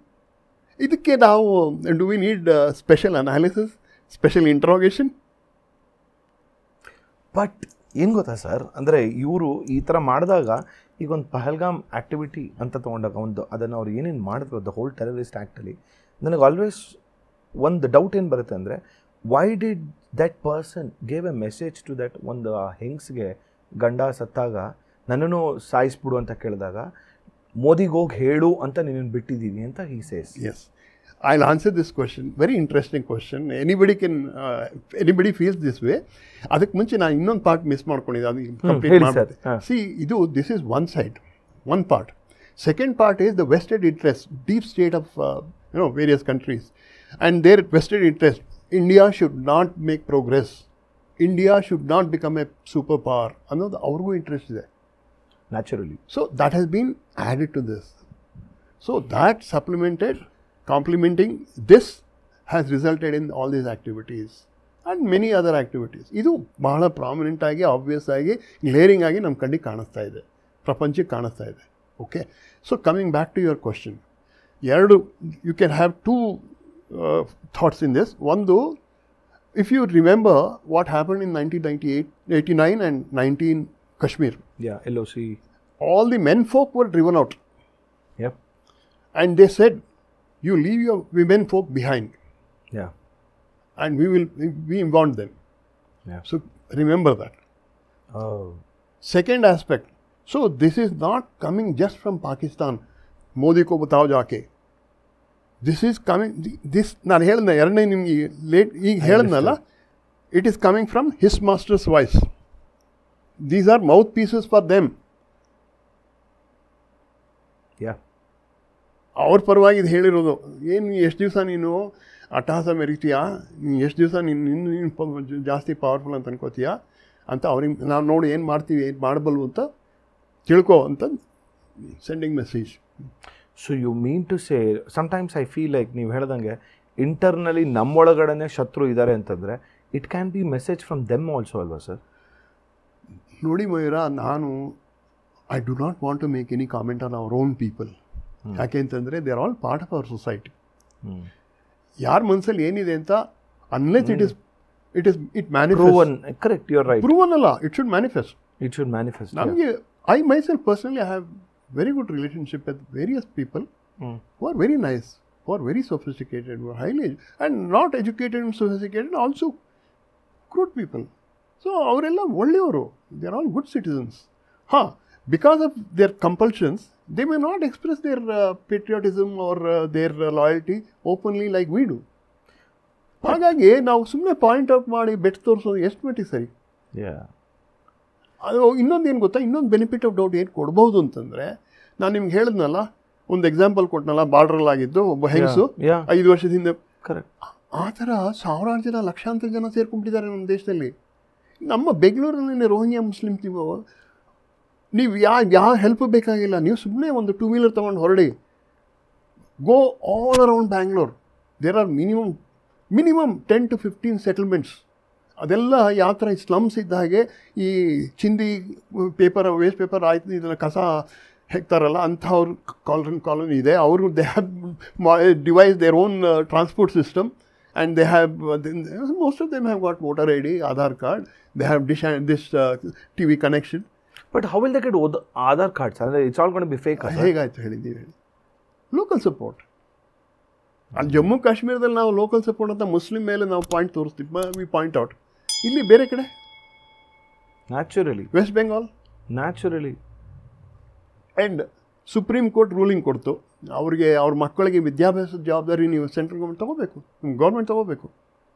So supreme court ಹೇಳಿದಾಗ, ಸೊ ಈ ಅವ್ರಿಗೆ ಯಾರು ಅವ್ರುಗಳಿಗೆ ಫೆಸಿಲಿಟೀಸ್ ಕೊಡ್ತಾ ಇದ್ದಾರೆ, ಸಪೋರ್ಟ್ ಕೊಡ್ತಾ ಇದ್ದಾರೆ, ಅವ್ರಿಗೆ ಇನ್ನೊಂದಷ್ಟು ಸಿಗ್ತಾ ಇಲ್ವೋ? Sir, I read it somewhere, ಈ ಕಾನ್ಸ್ಪಿರಸಿಗೆ ಈಸ್ಟ್ ಪಾಕಿಸ್ತಾನ ಎರಡೂ ಒಟ್ಟಿಗೆ ಸೇರ್ಕೊಂಡು ಮಾಡಿರೋ ಥರ ಇದೆ ಅಂತೆಲ್ಲೋ ಅಂತ ಇನ್ನೊಂದು ಕಡೆ ಇನ್ನೊಂದು ಆ್ಯಂಗಲಲ್ಲಿ ನೋಡಿದೆ. ಕೊಡ್ಬೋದು, there is, I mean it's quite possible. ಯಾಕೆಂದರೆ ಇವರು ಹಮಾಸ್ನವರು ಎಲ್ಲ ಕಡೆ ಓಡಾಡಿದ್ದಾರೆ. They have gone to Nepal also, they have gone to, in fact they have come to north east also. ನಮ್ಗೆ ಗೊತ್ತಾಗಿಲ್ಲ ಅಷ್ಟೇ, ಅಥವಾ ಗೊತ್ತಾಗಿರೋರು they are waiting for something to happen or for the appropriate moment to strike. So but in that case, how come these Gulf countries and Israeli countries who are predominantly with that particular religion, I'm just coming from that, how are they in support to India, sir? Hagadre ಅದು ಹೇಳ್ತೀನಿ, that is where the diplomacy comes, the relationship which our Modi has established, and that is how the external affairs is managed by our minister and his staff and Jaishankar ಆಗಿರಬಹುದು. Yes, ಅವರೇನೆ ಆಗಿರಬಹುದು ಅಲ್ಲ, ಅವರೇ ನೋಡಿ. ಅವರಿಗೆ ಅವರು prince Saudi Arabia, he is a very very forward thinking and progressive minded person. ಅವರಿಗೆ ತುಂಬ futuristic ಇದೆ. He has understood that fossil fuel is not going to sustain them for long. Very soon either it will be depleted or some alternative will be found for the fossil fuels. ಆವಾಗ ಅವರ ಯಾವುದ್ರ ಮೇಲೆ ಅವರ ಐಶ್ವರ್ಯ ನಿಂತಿದೆ ಅದಿರಲ್ಲ. ಹಾಗಾಗಿ they have to have an alternative source. ಅದಕ್ಕೆ ಎಷ್ಟರ ಮಟ್ಟಿಗೆ ಅವರು ಟೂರಿಸಮ್ ಡೆವಲಪ್ ಮಾಡಿದ್ದಾರೆ, ಎಷ್ಟರ ಮಟ್ಟಿಗೆ ಅವರು ಓಪನ್ನೆಸ್ ಇಟ್ಕೊಂಡಿದ್ದಾರೆ. And he also knows that India is the future of the world and Indians are going to be the players, key players. Yes, and Indians ಜೊತೆ ನಾವು ಮೇಂಟೈನ್ ಮಾಡಿದ್ರೆ ಒಳ್ಳೆ ರಿಲೇಷನ್ಶಿಪ್. ಆ್ಯಂಡ್ ಸೆಕೆಂಡ್ಲಿ, ನಮ್ಮ ಹಿಂದೂ ಫಿಲಾಸಫಿ, ನಮ್ಮ ಸನಾತನ ಧರ್ಮ concepts, ಅದನ್ನೆಲ್ಲ ಅವರು ಬಹಳ ಕ್ಲೋಸಾಗಿ ಸ್ಟಡಿ ಮಾಡಿದ್ದಾರೆ. And they have understood that the peace is there. The real peace comes from Sanatan Dharma. So that is why so far in the 75 years of our independence, have you ever heard of any temple being constructed and open to public in other? Yeah. So ಅದೊಂದು. ಇನ್ನೊಂದೇನು ಅಂತಂದರೆ, they have realized that we have the supremacy among the Muslims and they claim, ಯಾಕೆಂತಂದರೆ ಮಕ್ಕಾ ಮದೀನಾ ಅವ್ರ ಹತ್ರ ಇದೆ. And ಇದರಲ್ಲಿ ಮತ್ತೆ ಆ ಕಡೆ ಬೆತ್ಲೆಹೇಮ್ ಹತ್ರ ಇನ್ನೊಂದು ಇದೆಯಲ್ಲ, ಜೆರುಸಲೇಮ್, ಅಲ್ ಅಕ್ಫಾ ಅದು ಇದೆ. ಅದನ್ನೆಲ್ಲ ಅವರು ಡೆವಲಪ್ ಮಾಡಿದ್ದಾರೆ. And secondly, they are the ones who are more red and who are true blue. Arabians are the true blue Muslims, Islamist. ಅವರು they are Sunni. And Iran is not Sunni, it is Shia. Correct. Hamas is pro Sunni. ಅವರು ಹಮಾಸ್ನ ಯಾಕೆ support ಮಾಡ್ತಾ ಇದ್ದಾರೆ? Being Shia. ಯಾಕೆ why are they waging a war with Shia in ಯಾಕೆ ಅಂತಂದರೆ, they want have supremacy. Iran ತಮ್ಮ ಇದನ್ನು ಅಡ್ವೊಕೇಸಿನ, ತಮ್ಮ ಐಡಿಯಾಲಜಿನ ಇಂಪೋಸ್ ಮಾಡೋದಕ್ಕೆ ಟ್ರೈ ಮಾಡ್ತಾ ಇದ್ದಾರೆ. And Turkey is the only one which is aspiring for that leadership among the Islamic countries. Saudi Arabia, ಇವರೆಲ್ಲ they have realise that there is no point in that. ಅದಕ್ಕೇ they are become more ಒಂಥರ open minded and more liberal. ಅಂತಂದರೆ not in present day, not the present day definition. So ಅವರೆಲ್ಲ they are not in the race. Yeah. So obviously they have to side America, they have to side India. But why do you think Qatar is not in good terms with us, sir? ಅದು it's ಒಂಥರ ಅದು double aged ಅದು. ಬೇಕಾದಾಗ ನಮ್ಮ ಹತ್ರ ಒಳ್ಳೆಯವರಾಗಿರ್ತಾರೆ, ಅವ್ರಿಗೆ ತಮಗೆ ಬೇಕಾದಾಗ ತಮಗೆ. ಅಲ್ಲ, ಯಾಕೆ ಈ ಪಾಯಿಂಟನ್ನು ಕೇಳಿದೆ ಅಂದರೆ sir, there might be, I don't know, I mean thinking from all perspective, ಈಗ ಯಾವ್ಯಾವ ನೇಷನ್ಸ್ಗಳು ನಮ್ಮಲ್ಲಿ ಸಪೋರ್ಟ್ ಸಿಸ್ಟಮ್ಗೆ ಇದೆಯಲ್ಲ, ಅವರು ಇನ್ವೇರಿಯಬ್ಲಿ ಅವ್ರಿಗೂ ಗೊತ್ತಿರುತ್ತೆ, they don't want India to become one of the biggest powerful ಅನ್ನೋದು ಕೂಡ ಇರುತ್ತೆ. Let's accept the fact, we are like world economy number 3 sir, ಇವಾಗ ನಾವಿರೋದು we are in the 5 number 5, we are in the world economy number 5 ಇದ್ದೀವಿ. Correct, eventually they are aiming at number 3 ಆಗಬೇಕು ಅಂತಿರೋವಂಥದ್ದು ಅಂತ. So ಹಾಗಾಗಿ double game ಮಾಡೋ ಸಾಧ್ಯತೆಗಳು ಇರ್ಬೋದಲ್ಲ? ಹೌದು, ಅದನ್ನೇ ನಾನು ಹೇಳಿದ್ರು, ಡಬಲ್ ಏಜ್ಡ್ ಅಂತಂದರೆ ಅದೇ ತಾನೆ. So how can we trust sir? We cannot trust, no way. ಅದಕ್ಕೇ Modi is very clear. Commerce, trade and commerce one hand, strategy another hand. So they can't be a clap, both the hand will not meet. ನಿಮ್ಗೆ ಏನು ಬೇಕೋ ಅದು ನೀವು ತೊಗೊಳ್ಳಿ, ನಮ್ಮ ಹತ್ರ ನಾವು ಕೊಡ್ತೀವಿ. ನಿಮ್ಮ ಹತ್ರ ಇರೋದೇನೋ ನಮ್ಗೆ ಬೇಕಾದ್ರೆ ನಾವು ಕೇಳ್ತೀವಿ, ಕೊಡಿ, ಇಲ್ಲದವ್ರು ಬೇಡ, ನಮಗೆ ಬೇರೆ ಕಡೆ ಹೋಗ್ತೀವಿ. ಸಿ, ಕತಾರ್ ಯಾಕೆ ಅಂತಂದರೆ Saudi Arabia and their associates are coming closer towards Israel. But Qatar cannot stand it. Yakentadre they had hosted Hamas. Yeah, they correct. And they want to support Iran whenever it is possible because of that. Iran is not pro-Israel. Iran is not pro-Israel, correct, yeah. ಹಾಗಾಗಿ ಇನ್ನೊಂದೇನಂತಂದರೆ Qatar is already realise that ಅವರ ಏನು wealth ಇದೆ ಅದು it won't last long. Yeah, it won't last long. But ಅವ್ರಿಗೆ Saudi Arabia ಇರುವಷ್ಟು business acumen ಇಲ್ಲ ಅವ್ರಿಗೆ. ಅದಿದ್ದರೆ they would not have been double edged ಇದು. Sir, at one point at least I think, I don't know, correct me if I am wrong, probably we didn't have ಈಗಿರೋಂಥ ಒಂದು, ನೀವು first ಬಿಗಿನಿಂಗಲ್ಲಿ ಹೇಳಿದಂಥ ಅದೇ ಪದಗಳು ಮತ್ತೆ ಹೇಳ್ತೀನಿ, ಈಗಿರುವಂಥ ಒಂದು ಫ್ರೆಂಡ್ಲಿ ಇರುವಂಥ ಒಂದು ರ್ಯಾಪು ನಮ್ಗೆ ಐ ಥಿಂಕ್ ಎಷ್ಟೋ ವರ್ಷದಿಂದ ಇರಲಿಲ್ಲ ಅನ್ಸುತ್ತೆ. ಎಲ್ಲಿತ್ತು? With respect to the gulf countries and all, we couldn't even imagine. ನಮ್ಮ so called prime minister, but whatever proxy or whatever, ಅವ್ರು ಹೋಗಿ ಒಂದು ಮೂಲೆಯಲ್ಲಿ ಕೈ ಕಟ್ಕೊಂಡು ನಿಂತಿರ್ತಾರೆ. Absolutely. Today we have grown as one of the biggest giants and powerful countries. Sir, ಈಗ ಒಂದು ಯುದ್ಧ ಮಾಡಬೇಕು ಅಂತಂದರೆ ಇಸ್ ಇಟ್ ಅಬೌಟ್ ಡೈರೆಕ್ಟಾಗಿ ಹೋಗ್ಬಿಟ್ಟು ಸೀಸ್ ಫೈರ್ ಅಲ್ಲಿ ಇಟ್ಕೊಂಡು ಫೈಟ್ ಮಾಡೋದಾ, ಅಥವಾ ಹೌ ಆ್ಯಕ್ಚುಲಿ? ಅದು ನೀವು ಮೇಜರ್ ಗೌರವ ಆರ್ಯಾದ ವಿಡಿಯೋಗಳು ಸಾಕಷ್ಟು ಬಂದ್ಬಿಟ್ಟಿದೆ, ಅವ್ರು ಕೇಳ್ತಾ ಇರ್ಬೋದು. ಅವ್ರು ಹೇಳೋದು, ಶಾಂತಿ ಮುझे तब मिलेगी जब यासिर जनरल मुनीर को मेरे सामने उसका सिर काट के ले आओ. ಶಾಂತಿ ತಬ್ ಮಿಲೇಗಿ ಜಬ್ ಸೀಸ್ ಫೈರ್ ಲೈನ್ ಪೇ ದಿವಾಲಿ ಮನೆಗಿ. ಕರೆಕ್ಟ್ ಅಂತ. ಸೊ ಯುದ್ಧ ಅಂತಂದರೆ ಅದು ದಿವಾಲಿನೇ ಒಂಥರ, ಅಂದರೆ ದೀಪಾವಳಿ ಇದೇನೆ, ಪಟಾಕಿ ಹೊಡೆಯೋದು, ದೀಪ ಹಚ್ಚೋದು, ಅದೆಲ್ಲ ಆ ಥರ ಆಗೇ ಆಗುತ್ತೆ, ದಟ್ ಈಸ್ ಆಬ್ವಿಯಸ್. ಬಟ್ ಆದರೆ ಯುದ್ಧ ಅಂದರೆ it is not simple. Okay, ಆಗಲೇ ಹೇಳಿದಾಗೆ it is just not two armies fighting with each other, two gang war ಇರುತ್ತಲ್ಲ ನಮ್ಮಲ್ಲಿ, ಯಾರೋ ಅಟ್ಟಿಸ್ಕೊಂಡ್ಬಂದ್ಬಿಡ್ತಾರೆ, ಹೊಡಿತಾರೆ. No, it's not that. ಒಂದು, ಫಸ್ಟ್ ಆಫ್ ಆಲ್, ವಾರ್ಗೆ there is a thing known as strategy. Sorry. Second thing is there is a method. Okay. And third thing is there is an opportunity for taking the or achieving the objective. Objective ಇಲ್ದೇನೆ war ಮಾಡೋಕ್ಕೆ ಆಗಲ್ಲ, ಮಾಡೋಕ್ಕೆ ಹೋಗಲ್ಲ ಯಾರು ಸುಮ್ಮನೆ. So objective, ನಮ್ಮ objective clear ಆಗಿದೆ. ಆದರೆ ಆಬ್ಜೆಕ್ಟಿವ್ ಎಷ್ಟು ದೊಡ್ಡದಾಗಿದೆ ಅಂದರೆ, ನಾನು ಈಗಾಗಲೇ ಹೇಳಿರೋ ಹಾಗೆ, it is not confined to Pakistan from say Baltistan to Karachi. Okay. So it extends much beyond that. ಹಾಗಾಗಿ ನಾವು ಬರೀ ಟೆರರಿಸ್ಟ್ನ ಸಾಯಿಸ್ತೀವಿ ಅಂತಂದರೆ ಅದಾಗಲ್ಲ. ಬರೀ ಪಾಕಿಸ್ತಾನ ನ್ಯೂಟ್ರಲೈಸ್ ಮಾಡ್ತೀವಿ ಅಥವಾ ನಿರ್ನಾಮ ಮಾಡಿಬಿಡ್ತೀವಿ ಅಂದರೆ ಮುಗಿಯಲ್ಲ ಅದು. ಹಾಗಾಗಿ ನಾವು ಯುದ್ಧ ಮಾಡಿದ್ರೆ ಅದರಿಂದ ನಮ್ಗೆ ಏನು ಸಿಗುತ್ತೆ ಅನ್ನೋದು ನಾವು ಫಸ್ಟ್ ಯೋಚನೆ ಮಾಡಬೇಕು. ಕರೆಕ್ಟ್. ಸೆಕೆಂಡ್ ಥಿಂಗ್, ಯುದ್ಧ ಮಾಡಬೇಕಾದ್ರೆ, like I had already said, 2 nations fight the war. Okay.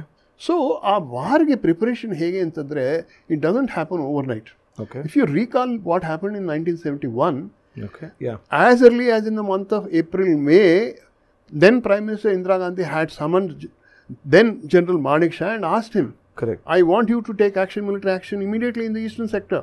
He said, no, please wait. You have to give me time, and I'll tell you when I will launch the operations. ಹಾಗೆಯೇ ಮೋದಿನೂ ಸಹ ಹೇಳ್ತಾ ಇದ್ದಾರೆ, ಮೌಕಾ ಹಮ್ ಢೂಂಡೆಂಗೆ ಜಗह ಹಮ್ ಢೂಂಡೆಂಗೆ ಲಡಾಯಿ ಹಮಾರಿ ಹೋಗಿ.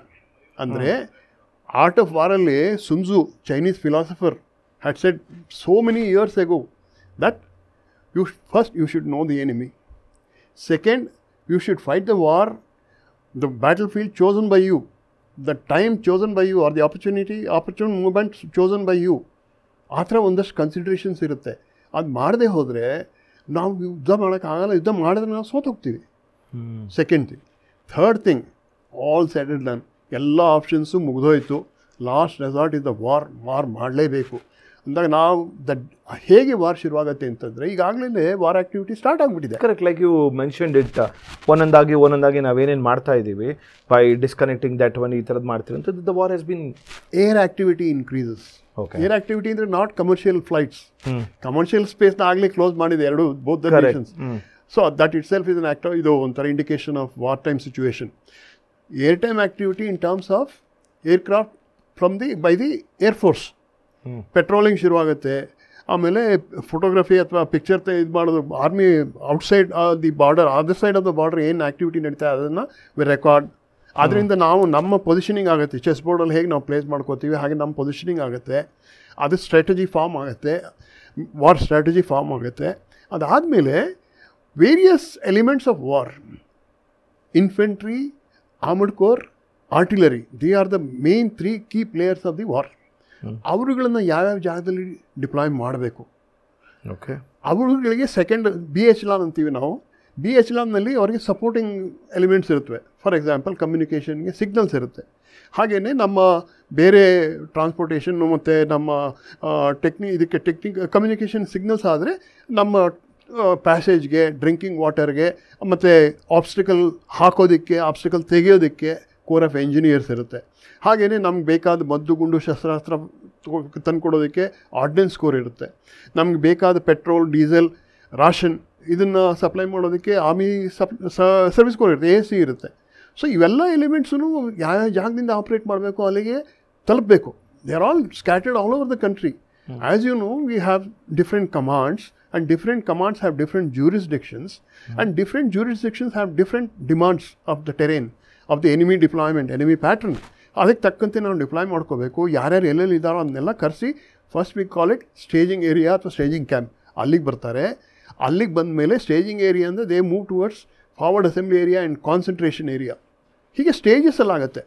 ಅಷ್ಟೆಲ್ಲ ಆಗ್ತಿದ್ದಾಗ air patrolling ನಡೀತಾ ಇರುತ್ತೆ, artillery starts firing, infantry takes position. ಆಮೇಲೆ at that signal given by the Prime Minister who sends the army for war, fighting the war, our green signal ಕೊಟ್ಟಾಗ we cross the border and then launch our offensive. So ಇಷ್ಟೆಲ್ಲ ಆಗಬೇಕಾದ್ರೆ ದೇಶದಲ್ಲಿ ಸಾವಿರಾರು special training ಓಡಬೇಕು, ಸಾವಿರಾರು logistics ಇದು ಆಗಬೇಕು. ಹಾಗೆಯೇ ನಮ್ಮ ಡೀಸೆಲ್, ಪೆಟ್ರೋಲ್ ಒಂದು ಕಡೆ ಇರುತ್ತೆ, ಆರ್ಮ್ಸ್ ಅಮ್ಯುನಿಷನ್ ಇನ್ನೊಂದು ಕಡೆ ಇರುತ್ತೆ, ಅದೆಲ್ಲ ಮೊಬಿಲೈಸ್ ಆಗಬೇಕು. ಟ್ರೂಪ್ಸ್ ಆಮೇಲೆ ಸಿಯಾಚಿನಲ್ಲಿ 1 ವರ್ಷ ಅವ್ರಿಗೆ ಮುಗ್ದೋಗಿರುತ್ತೆ. They are not in the condition to fight a war, fresh troop ಆಗಬೇಕು. ಆ ಥರ ಪ್ರಿಪರೇಷನ್ ಸಿಕ್ಕಾಪಟ್ಟೆ ಇರುತ್ತೆ. ಅದೆಲ್ಲ ಆದಮೇಲೆ ಇನ್ನೇನಾಗುತ್ತೆ ಅಂತಂದರೆ, it is just not fighting the war with, ಈ ಕಡೆ ನಮಗೆ ಬಾಂಗ್ಲಾದೇಶ್ ಇದೆ, ಚೈನಾ ಇದೆ, ಈ ಕಡೆ ಪಾಕಿಸ್ತಾನ್. ಸೊ ಇವ್ರ ಜೊತೆ ನಾವು ಹೆಂಗೆ ಬ್ಯುಸಿ ಆದಾಗ, ಎಂಗೇಜ್ ಆದಾಗ ಅವರಿಬ್ಬರು ಸುಮ್ಮನೆ ಕೂತಿರೋಲ್ಲ. ಹಾಗಾಗಿ ನಾವು ಯಾರನ್ನೂ ಮೂವ್ ಮಾಡೋ ಹಾಗಿಲ್ಲ. ಅಲ್ಲಿಂದ ನಮ್ಮ ವಿಜಿಲೆನ್ಸ್ ಜಾಸ್ತಿ ಆಗಿರಬೇಕು. ಒಂದು ಇನ್ನೊಂದು ಏನಾಗುತ್ತೆ ಅಂತಂದರೆ, ನಾವು ಅಷ್ಟೆಲ್ಲ ನಾವು ವಾರ್ ರಿಪೋರ್ಟ್ಸ್ ಮಾಡ್ತಿದ್ದಾಗ it is just not the enemy we are facing opposite the border, but there are some elements within the country also. ಅದು ಹೇಗೆ ಅವರು ಎನಿಮಿ ಅಥವಾ ನಮ್ಮ ವೆಸ್ಟರ್ನ್ ಇಂಟ್ರೆಸ್ಟ್ ಹೇಗೆ ಕೆಲಸ ಮಾಡುತ್ತವೆ ಅಂತಂದರೆ, first is waging N information war.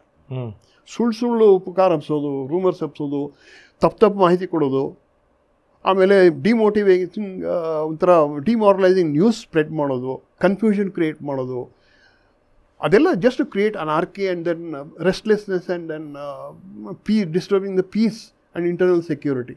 ಒಳೊಳಗೇನೆ ನಮ್ಮಲ್ಲಿ ಪ್ರೊಟೆಸ್ಟ್ಗಳು, ಮಾರ್ಚ್ಗಳು, ದಂಗೆ, ಗಲಭೆ ಇದೆಲ್ಲ ಆಗೋದು. ಅದಕ್ಕೂ ನಾವು ಕೇಟರ್ ಮಾಡ್ಕೋಬೇಕು, ಅದಕ್ಕೂ ಪ್ರಿಪೇರ್ ಆಗಿರಬೇಕು. ಇಷ್ಟರ ಮಧ್ಯೆ ಇಂಟರ್ನ್ಯಾಷನಲ್ ರ್ಯಾಮಿಫಿಕೇಷನ್ಸ್ ನೋಡಿ. ನಮಗೆ ಪಾಕಿಸ್ತಾನ ಮೇಲೆ ನಾವು launch, it was actually Pakistan who did, ನಮ್ದು ಅದೊಂದಿದೆ ಫಸ್ಟ್ ಸ್ಟ್ರೈಕ್ ಕೆಪಬಿಲಿಟಿ ನಮಗಿದೆ, but we are the second star ಇದು. ಹಾಗೆ ಪಾಕಿಸ್ತಾನ ಶುರು ಮಾಡೋ ತನಕ ನಾವು ಮಾಡಲ್ಲ, ಈಗ ಅದನ್ನು ಫಾಲೋ ಮಾಡೋ ಹಾಗಿಲ್ಲ ಅಂತಲೂ ಬಂದಿದೆ. ಸೊ ಅದು what I am saying is, ಅಲ್ಲಿ 1971 ಅವ್ರ ಏರ್ಕ್ರಾಫ್ಟ್ ಬಂದು ನಮ್ಮ ಮೇಲೆ ಬಾಂಬ್ ಹಾಕ್ತು, ಜನ ಅಲ್ಲೆಲ್ಲ. ಆವಾಗ ನಮ್ಮದು we actually made the advance. ಆ ಟೈಮಲ್ಲಿ ರೊನಾಲ್ಡ್ಗೆ mobilise 7th fleet into Arab ಇದು. ಅದಕ್ಕೆ ಅದು ನಮ್ಮ ಅರೇಬಿಯನ್ ಸಿ ಅಥವಾ ಬೇ ಆಫ್ ಬೆಂಗಾಲ್ ಎಂಟರ್ ಮಾಡದೇ ಇರೋ ಹಾಗೆ ರಷ್ಯಾ ನೋಡ್ಕೊಳ್ತು. Sir, you mean to say ಅಗರ್ ಈಗ ಉರಿ ಅಟ್ಯಾಕ್ ಮಾಡಿದಾಗ ನಾವು ಹೋಗಬಾರ್ದು ಅನ್ನೋದನ್ನು ಕೂಡ ಬೇರೆ ಕಂಟ್ರೀಸ್ ಅವರು they would have tried stopping us? ಅಲ್ಲಲ್ಲ, ಅದನ್ನು ಅವ್ರಿಗೆ ಫಸ್ಟ್ ಥಿಂಗ್ ಈಸ್ ಅದು ಸರ್ಜಿಕಲ್ ಸ್ಟ್ರೈಕ್ ಎಲ್ಲರಿಗೂ ಅನೌನ್ಸ್ ಹೋಗಿ ಮಾಡಿದ್ದಲ್ಲ. ಕರೆಕ್ಟ್, ವಿ ಡಿಡ್ ಇನ್ ಚುಪ್ಕೆ ಮಾಡ್ಕೊಂಡು ಹೋಗಿದ್ದು ಅದು ಗೊತ್ತು ಅಲ್ಲ, ಬಟ್ ಅದನ್ನ ಮಾಡಿದಾಗ ಕಂಡೆಮ್ ಮಾಡೋದು ಮಾಡಿರ್ತಾರಲ್ಲ. ಆಮೇಲೆ ಅಲ್ಲ, ಅದು ಕಂಡೆಮ್ ಮಾಡೋದು ಆಗಿದೆ ಅಂತ ಪ್ರೂವ್ ಮಾಡಿದಾಗ, ಕನ್ಫರ್ಮ್ ಆದಾಗ ನಮ್ಮ ಕಾಂಗ್ರೆಸ್ನವ್ರಿಗೆ ಅದು ನೀವು ಪ್ರೂವ್ ಮಾಡಿ ಹೋಗಿದ್ರ ಅಂತ ಆ ಥರ ಬಂತಲ್ಲ, ತಿರುಗ್ಬಿಡ್ತದು. ಸೊ ಅವರು ಪಾಕಿಸ್ತಾನ ನೀವು ಬಂದು ನಮ್ಮನ್ನು ಇದು ಮಾಡಿದ್ರೆ, ನ್ಯೂಟ್ರಲೈಸ್ ಮಾಡೋದಂತ ಪಾಕಿಸ್ತಾನ ಒಪ್ಕೊಳ್ಳಿಲ್ಲ. ಇಲ್ಲಿ ಕಾಂಗ್ರೆಸ್ನವ್ರು ನಮ್ಗೆ ಪ್ರೂಫ್ ಕೊಡಿ ಅಂತಾರೆ. ಸೊ ಹಾಗಾಗಿ ಅದೇನು ಕಾಂಪ್ಲಿಕೇಶನ್ ಆಗಲೇ ಇಲ್ಲ. ಅದು ಕೆಲವೊಂದು ಕಡೆ ಡಿಸ್ಕಷನ್ ಆಯಿತು, ಒಂದಷ್ಟು ಜನ ಹಾಗೆ ಹೀಗೆ ಅಂತ ತಮ್ಮ it is nature, it is by nature. ಅವ್ರು ಏನೇನು ಮಾಡಬೇಕು, ಅವ್ರು ರಿಮಾರ್ಕ್ಸ್ ಕೊಡಬೇಕು ಮಾಡಿದ್ರು. Otherwise they was no problem.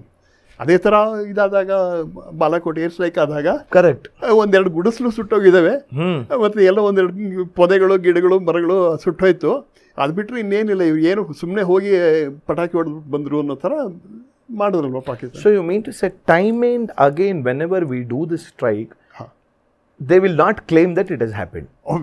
ಅದು ಕ್ಲೇಮ್ ಮಾಡೋಕ್ಕೆ ನೆಕ್ಸ್ಟ್ ಆ ಪೊಸಿಷನ್, ಬಿಕಾಸ್ ಆ ಪೊಸಿಷನಲ್ಲಿ ಇರ್ತಾರೋ ಇಲ್ವೋ, and it is acceptance of defeat ಅಲ್ವಾ ಸರ್? ಅದೇನೇ ಅವರು ಅದನ್ನೇ ಡೆಸ್ಪರೇಟಾಗಿ ಟ್ರೈ ಮಾಡ್ತಿದ್ದಾರೆ. ಈಗ ಅವರು ಚೈನಾದ $110 ಬಿಲಿಯನ್ ಲೋನ್ ಕೊಡಿ ಅಂತ ಮತ್ತೆ ಕೇಳಕ್ಕೆ ಹೋಗಿದ್ದಾರೆ. ಹೊಟ್ಟೆಗೆ ಇಟ್ಟಿಲ್ಲ, ಬಟ್ ನಾವು ಗನ್ ಹಿಡ್ಕೊಂಡು ನ್ಯೂಕ್ಲಿಯರ್ ಬಾಂಬ್ ಹಾಕ್ತೀವಿ, ನಾವು ಯಾರು ನ್ಯೂಕ್ಲಿಯರ್ ಕಂಟ್ರಿ ಅಂತ. Sir correct. ಮೊನ್ನೆ ಒಬ್ರು ಇದನ್ನು ಹೇಳಿದ್ರು ನನಗೆ, ಇವ್ರು ವಾರ್ ಮಾಡಿ ಅಂತ ಹೇಳ್ತಾರೆ. ಫಾರ್ ಎಕ್ಸಾಂಪಲ್ ನನ್ನ ಎಡಿಟರ್ ಈ ಸೈಡ್ ವಾರ್ ಮಾಡೋಕ್ಕೆ ಸಾಧ್ಯನೇ ಇಲ್ಲ, ನ್ಯೂಕ್ಲಿಯರ್ ಸ್ಟ್ರಾಂಗ್ ನೇಷನ್ ಅವರು ಕೂಡ, ನಮಗಿನ್ನ ಮುಂಚೆ ಅವರೇ ನ್ಯೂಕ್ಲಿಯರ್ ಬಿಟ್ಬಿಡ್ಬೋದಲ್ವಾ ಅಂತಂದ್ಬಿಟ್ಟು ಐಮ್ ಲೈಕ್ ರಿಯಲಿಯಾ ಅಂತ ಈ ಥರ ಪ್ರಶ್ನೆ ಎಲ್ಲ ಕೇಳಿದಾಗ ನಿಮ್ಗೆ ಏನನ್ಸುತ್ತೆ sir? If you, as a reporter, go to them and ask them, sir, please explain to us what type of nuclear power they have. How are they going to use it against us? And what effect is it going to have on us? Keli aurna. Let them say. Sir, actually, what is their nuclear strength ಏನಿದೆ sir? See, nuclear actually ಎರಡು ಪರ್ಪಸ್ಗೆ use ಮಾಡ್ಕೋತಾರೆ nuclear ಎನರ್ಜಿನ. ಒಂದು for power generation. Correct. ಅದನ್ನು ನಾವು we are using in all works of life. For example power supply grid, ಜೊತೆಗೆ submarine power, nuclear power ಸಬ್ಮೆರಿನ್ಸ್, ಅದೊಂದು nuclear capability ಅದು ಆಗುತ್ತೆ. ಅದಲ್ಲದೆ ವೆಪನ್ಸ್, ನ್ಯೂಕ್ಲಿಯರ್ ವೆಪನ್ಸ್ ಅಂದರೆ ವೆಪನ್ಸ್ ಇರುತ್ತೆ, ಬಾಂಬ್ ಇರುತ್ತೆ ಅಥವಾ ರಾಕೆಟ್ ಇರುತ್ತೆ. ರಾಕೆಟ್ ಅದರಲ್ಲಿ ಹೆಡ್ ಇರುತ್ತೆ, ಅದರಲ್ಲಿ ನ್ಯೂಕ್ಲಿಯರ್ ಹೆಡ್ನ ಮೌಂಟ್ ಮಾಡಿಬಿಟ್ಟು ಬಾಂಬ್ನ ಲಾಂಚ್ ಮಾಡಿದ್ರೆ, ಬಾಂಬ್ ಮಾಡಿದ್ರೆ ಅದು ಹೋಗಿ ಎಕ್ಸ್ಪ್ಲೋಡ್ ಆದಾಗ ನ್ಯೂಕ್ಲಿಯರ್ ಎನರ್ಜಿ ರೇಡಿಯೇಟ್ ಆಗುತ್ತೆ. Correct. That is what that causes damage, extensive damage. So ಅದಕ್ಕೂ ಒಂದು ಸರ್ಟನ್ ಸ್ಟ್ರೆಂಗ್ತ್ ಇರುತ್ತೆ, ಸರ್ಟನ್ ಏರಿಯಾ ಇರುತ್ತೆ, ಇಫೆಕ್ಟಿವ್ ಏರಿಯಾ ರೇಂಜ್ ಇರುತ್ತೆ, ಆ್ಯಂಡ್ ಅದು ರೇಡಿಯೇಷನ್ನು ಇಫೆಕ್ಟ್ ಇರುತ್ತೆ. ಅದೆಲ್ಲ ಕನ್ಸಿಡರ್ ಮಾಡಿ ನ್ಯೂಕ್ಲಿಯರ್ ಪವರ್ನ ವೆಪನ್ ಎಷ್ಟಿದೆ, ಅದು ಎಷ್ಟು ದೂರ ತನಕ ಅವರು ಅದನ್ನು ಹಾಕ್ಬೋದು ಸೇಫಾಗಿ ಇಂಟರ್ಸೆಪ್ಟ್ ಮಾಡ್ಕೊಳ್ದೇನೆ. ನೋಡಿ, ನಾವೊಂದು ಮಿಸೈಲ್ನ ನಾವು ಹಾರಿಸಿದ್ರೆ ಆಕಾಶಕ್ಕೆ, ಅದು ಆಕಾಶಕ್ಕೆ ಹೋಗಿ ಅದು ತನ್ನ ಪಾತ್ನ ಟ್ರೆಜೆಕ್ಟ್ರಿ ತೊಗೊಂಡು ಟಾರ್ಗೆಟ್ನ ರೀಚ್ ಆಗಬೇಕಾದ್ರೆ ಒಂದು ಸ್ವಲ್ಪ ಟೈಮ್ ಬೇಕು. ಅಗ್ರೀಡ್.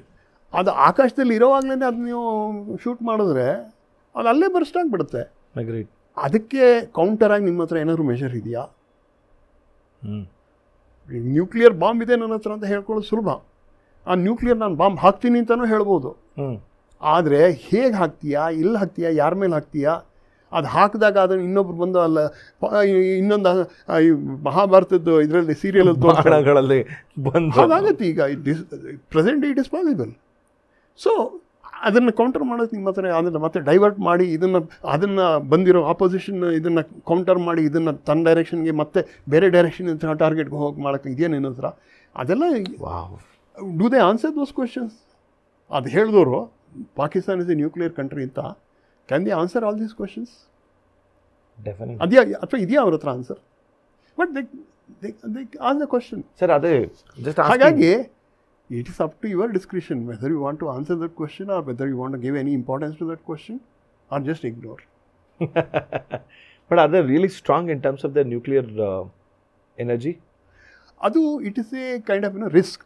ಅದಕ್ಕೇ ಇರಾನ್ ಈಗ nuclear capability critical stage reach ಆಗ್ತಾ ಇದೆ. ಅದಕ್ಕೇ America Donald Trump is very much particular that ಯಾಕೆಂತಂದರೆ ದೀಸ್ ಆರ್ ಆಲ್ ಫೆನೆಟಿಕ್ಸ್.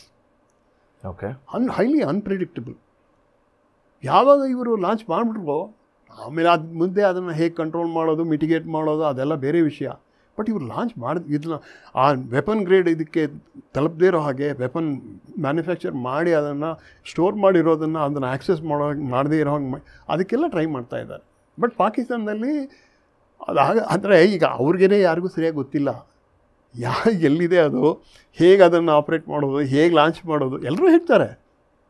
ಸರ್, ಈ ನ್ಯೂಕ್ಲಿಯರ್ ಟೆಸ್ಟ್ ಮಾಡಬೇಕಾದ್ರೆ I know totally I am digressing from the topic, but nuclear test ಮಾಡಬೇಕಾದ್ರೆ sometimes ಒಂಚೂರು ಅಪ್ಪಿ ತಪ್ಪಿ ಆದ್ರೂ there might be chances of leakage of radiation to different ಕಂಟ್ರಿಗೆ ಹೋಗೋ ಸಾಧ್ಯತೆಗಳಾಗ್ಬಿಡುತ್ತಾ? ಅದು that is before the impact or before the explosion. Before the correct, you are right sir. Possibility ಇರುತ್ತೆ. ಅದು ಅದನ್ನು ಪಾತ್ ಅಥವಾ ಇದನ್ನು ಟ್ರಾಜೆಕ್ಟರಿ ಚೇಂಜ್ ಮಾಡಿದ್ರೆ definitely it is going land, it will going land somewhere else. And why okay. And ನನಗೆ ಅದು ಯಾವಾಗಲೂ doubt ಇರುತ್ತೆ. ಸಿ, ಬೇಸ್ಡ್ ಆನ್ ಒಂದು ಕಂಟ್ರಿದು ಒಂದು ಪವರ್ಫುಲ್ ಎಲ್ವೋ ಅಂತ ನಾವು ಅದನ್ನು ಹೇಗೆ ಅನಲೈಸ್ ಮಾಡ್ತೀವಿ ಅಂದರೆ based on the nuclear test ಅಂತ ಅಂತ ಹೇಳ್ಬೋದು ಅಂತ ಹೇಳ್ತಿದ್ರು ಮುಂಚೆ ಒಂದು ಕಾಲದಲ್ಲಿ. ಅಂದರೆ ನನಗೆ ಗೊತ್ತಿಲ್ಲ, 1999 ವೆನ್ ವಾಜಪೇಯಿ ಸರ್ಕಾರದಲ್ಲಿ ಇದ್ದಾಗ ನಾವು ಏನು ಮಾಡಿದ್ವು ಅವಾಗ ಅಂದರೆ ಈ ಬೇರೆ ದೇಶದವ್ರಿಗೆ ಕಾಣಿಸ್ದೇ ಇರೋಂಗೆ ನಾವು ಬ್ಲೈಂಡ್ ಫೋಲ್ಡಲ್ಲಿ ಮಾಡಿದ್ವಿ ಅಂತಿತ್ತಲ್ವ ಸರ್ ಅವಾಗ. ನನಗೆ ಆವಾಗಲೂ ಚಿಕ್ಕ ವಯಸ್ಸಲ್ಲಿದ್ದಾಗ ನಂಗೆ ಡೌಟ್ ಬರ್ತಿತ್ತು, ಯಾಕೆ ಬ್ಲೈಂಡ್ ಫೋಲ್ಡಲ್ಲಿ ಮಾಡಬೇಕು ಅಂತ. ನಾವು ಡೈರೆಕ್ಟ್ ಓಪನ್ ಆಗಿ ಯಾಕೆ ಮಾಡೋಕ್ಕಾದ್ರೆ ಆವಾಗ ರಿಸ್ಟ್ರಿಕ್ಷನ್ಸ್ ಇತ್ತು. ನ್ಯೂಕ್ಲಿಯರ್ ಪ್ರಾಲಿಫರೇಷನ್ ಟ್ರೀಟಿ ಅಂತ ಇತ್ತು, NPT. ಓಕೆ. ಅಂದರೆ ನಾವು ನ್ಯೂಕ್ಲಿಯರ್ ಪವರ್ ಡೆವಲಪ್ಮೆಂಟ್ಗೆ ನ್ಯೂಕ್ಲಿಯರ್ ಕೇಪಬಿಲಿಟಿನ ಕನ್ಸ್ಟ್ರಕ್ಟಿವ್ ಪರ್ಪಸ್ಗೆ ಯುಟಿಲೈಸ್ ಮಾಡ್ಕೋಬೇಕು. ಅದನ್ನು ವೆಪನ್ ಗ್ರೇಡಿಗೆ ತಂದು ವೆಪನ್ ಥರ ಡೆವಲಪ್ ಮಾಡಿ ವೆಪನ್ನ ನಾವು ಉಪಯೋಗಿಸ್ಕೋಕೂಡ್ದು ಅನ್ನೋ ಥರ ಒಪಿನಿಯನ್ಸ್ ಜನರಲಿ ವರ್ಲ್ಡ್ ಓವರ್. ಅದು ಎಲ್ಲ ದೇಶದ ಎಲ್ಲ ನಾಯಕರು ಅದನ್ನು ಪ್ರತಿಪಾದಿಸಿದ್ರು. ಕೆಲವು ಜನ ಟ್ರೀಟಿಗೆ ಸೈನ್ ಮಾಡಿದರು, ಕೆಲವು ಜನ ಮಾಡಲಿಲ್ಲ. ಹಾಗೆ ನಡ್ಕೊಂಡು ಬಂತು. ಅದು ಯಾಕೆ ಆ ಥರ ಭಯ ಎಲ್ರಿಗೂ ಇದೆ ಅಂತಂದರೆ, ಡಿಸ್ಟ್ರಕ್ಷನಲ್ಲಿ nuclear energy is the ultimate.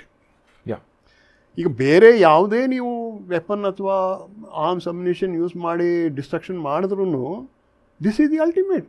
ಯಾಕೆಂತಂದರೆ ಆದಮೇಲೆ ಸಪೋಸ್ ನಿಮ್ಮ ಇದ್ರ ಒಂದು ರಾಕೆಟ್ ಬಿತ್ತು, ಒಂದು ಬಾಂಬ್ ಹಾಕಿದ್ರು, ಎಲ್ಲ ನೆಲಸಮ ಆಗೋಯ್ತು, ಬಿಲ್ಡಿಂಗ್ ಮತ್ತೆ ನೀವು ಕಟ್ಬೋದು, ನೀವು ಇರ್ತೀರ ಬದುಕೊಂಡು, ರಿಸೋರ್ಸಸ್ಸು ಬೇರೆ ಕಡೆಯಿಂದ ತರ್ಬೋದು. ನ್ಯೂಕ್ಲಿಯರಲ್ಲಿ it is total destruction. Hiroshima Nagasaki ಅದು it doesn't stay for that particular duration. It carries on for generations. Then we should appreciate Japan in that way, sir. In spite of that, they have grown and they have come to that extent. Andre. ಹೌದು.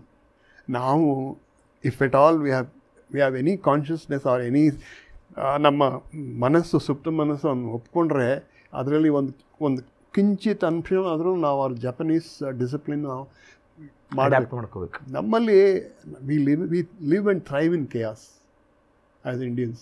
We are world famous for that. We are world famous for that. Second thing is we are, of course, I don't want to belittle my own brother and my own fellow countrymen, Indians and Hindus and whatever. But ನಮ್ಮಲ್ಲಿ ಒಂದು ಕೊರತೆ ಎದ್ದು ಕಾಣುತ್ತೆ. ಶಿಸ್ತು, ಸಂಯಮ ಹಾಗೂ tolerance, ಸಂಯಮಶೀಲತೆ ಭಾಳ ಕಡಿಮೆ ಇದೆ. ಇಲ್ಲಿ ತನಕ ನಮ್ಮ ಸ್ವಹಿತ, ನಮ್ಮ ಸ್ವಾರ್ಥ, ನಮ್ಮ ಒಂದು ಕ್ರೀಡ್, ಲಾಲಸೆ ನಮ್ಮನ್ನು ಓವರ್ಪವರ್ ಮಾಡುತ್ತೋ, ನಾವು ಜಪಾನ್ ಥರ ನಾವು ಮುಂದುವರೆದ ದೇಶ ಆಗೋದಕ್ಕೆ ಸಾಧ್ಯ ಇಲ್ಲ. ಬೇರೆ ನಾವು ಯಾರು ಅದೃಷ್ಟವಂತರು. ಈಗ ಒಂದು ಸಿಂಪಲ್ ಒಂದು ಕ್ರೂಡಾಗಿ ಒಂದು ಎಕ್ಸಾಂಪಲ್ ಕೊಡ್ತೀನಿ. ಒಬ್ಬ ಆಟೋ ಡ್ರೈವರ್ ಆಟೋನಲ್ಲಿ ಕೂತ್ಕೊಂಡಿದ್ದಾಗ ಹೇಳ್ತೀನಿ, ಸರ್ ನಮ್ಮ ಬೆಂಗಳೂರು ವಾಸ್ತು ಪ್ರಕಾರ ಬೆಸ್ಟ್ ಸರ್, ಇಲ್ಲಿ ನೋಡಿ ಸರ್ ಎಲ್ಲ ಮೂಲೆಗಳಿಂದಲೂ ಜನ ಬರ್ತಾರೆ ಸರ್, ಎಲ್ರಿಗೂ ನೌಕರಿ ಸಿಗುತ್ತೆ ಸರ್, ಎಲ್ರಿಗೂ ಸಂಬಳ ಸಿಗುತ್ತೆ ಸರ್, ಎಲ್ರಿಗೂ ಸಂಪಾದನೆ ಆಗುತ್ತೆ ಸರ್, ಎಲ್ಲರೂ ಬದುಕೋತಾರೆ ಸರ್, ಮತ್ತು ಕೆಲವರು ಮನೆಯೂ ಕಟ್ಕೊಂಡು ಪ್ರಾಪರ್ಟಿನೂ ಮಾಡ್ಕೋತಾರೆ sir, Bengaluru best sir. So we are gifted. ನಾವು ನೋಡಿ, ಎಸ್ಪೆಷಲಿ ನಮ್ಮ ಸೌತ್ ಇಂಡಿಯಾದಲ್ಲಿ ನಮ್ಮ ಎಲ್ಲೋ ಒಂದು ಸಲ ಚರ್ಚ್ ಸ್ಟ್ರೀಟಲ್ಲಿ ಅಥವಾ ಕ್ರಿಕೆಟ್ ಸ್ಟೇಡಿಯಮಲ್ಲಿ ಡಮ್ ಅಂತ ಒಂದು ಬಾಂಬ್ ಎಕ್ಸ್ಪ್ಲೋಡ್ ಆಯಿತು. ಅಷ್ಟು ಹೊರತಾಗಿ ಆ ಥರ ಉಗ್ರರ ಕೈವಾಡ, ಒಂದು ಟೆರರಿಸ್ಟ್ ಆ್ಯಕ್ಟ್ ಆಗಲಿ ಅಥವಾ ವಾರ್ ಇಫೆಕ್ಟ್ ಆಗಲಿ ನಮ್ಮ ಮೇಲೆ ಆಗಿಲ್ಲ. ಸೊ ಅದಾದರೆ ಏನಾಗುತ್ತೆ, ಅದು ವಾರ್ ಆ್ಯಕ್ಚುಲಿ ಫೈಟ್ ಮಾಡ್ತಾ ಇರೋರು ಹೇಗಿರ್ತಾರೆ, ಅವ್ರಿಗೇನು ಗೊತ್ತೆ, ಅವ್ರಿಗೆ ಹೇಗೆ ಯಾವ ಮನಸ್ಥಿತಿ ಇರುತ್ತೆ, ಅವ್ರಿಗೇನು ಅವ್ರ ಮೇಲೆ ಏನು ಪರಿಣಾಮ ಆಗುತ್ತೆ, ಕೊಲಾಟ್ರಲ್ ಡ್ಯಾಮೇಜ್ ಏನಾಗುತ್ತೆ ಅಂತ ನಮ್ಮವ್ರು ಅನುಭವಿಸಿಲ್ಲ. Second thing is we are very very easy going and we live in a very good extraordinary climatical ಕಂಡೀಷನಲ್ಲಿ. But it is spoiled sir ನಾವು these days anyway.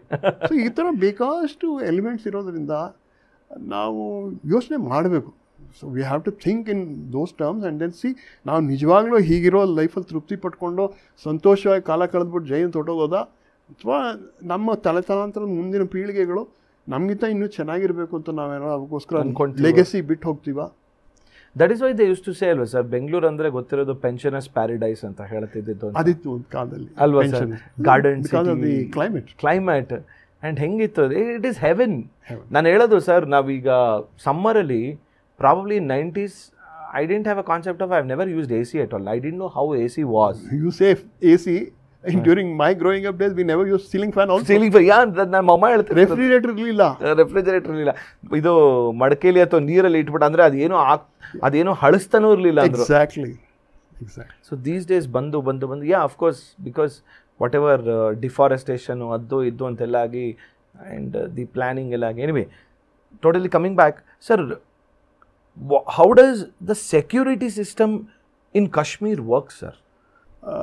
Kashmir, security of Kashmir is in 5 layers. Okay. 5 layers ಇದೆ. First layer ಅಲ್ಲಿ we have 740 kilometers of LOC. 740 kilometers of LOC. Line of control. So line of control ಇದೆ, ಕೆಲವು ಕಡೆ line of actual control ಇದೆ.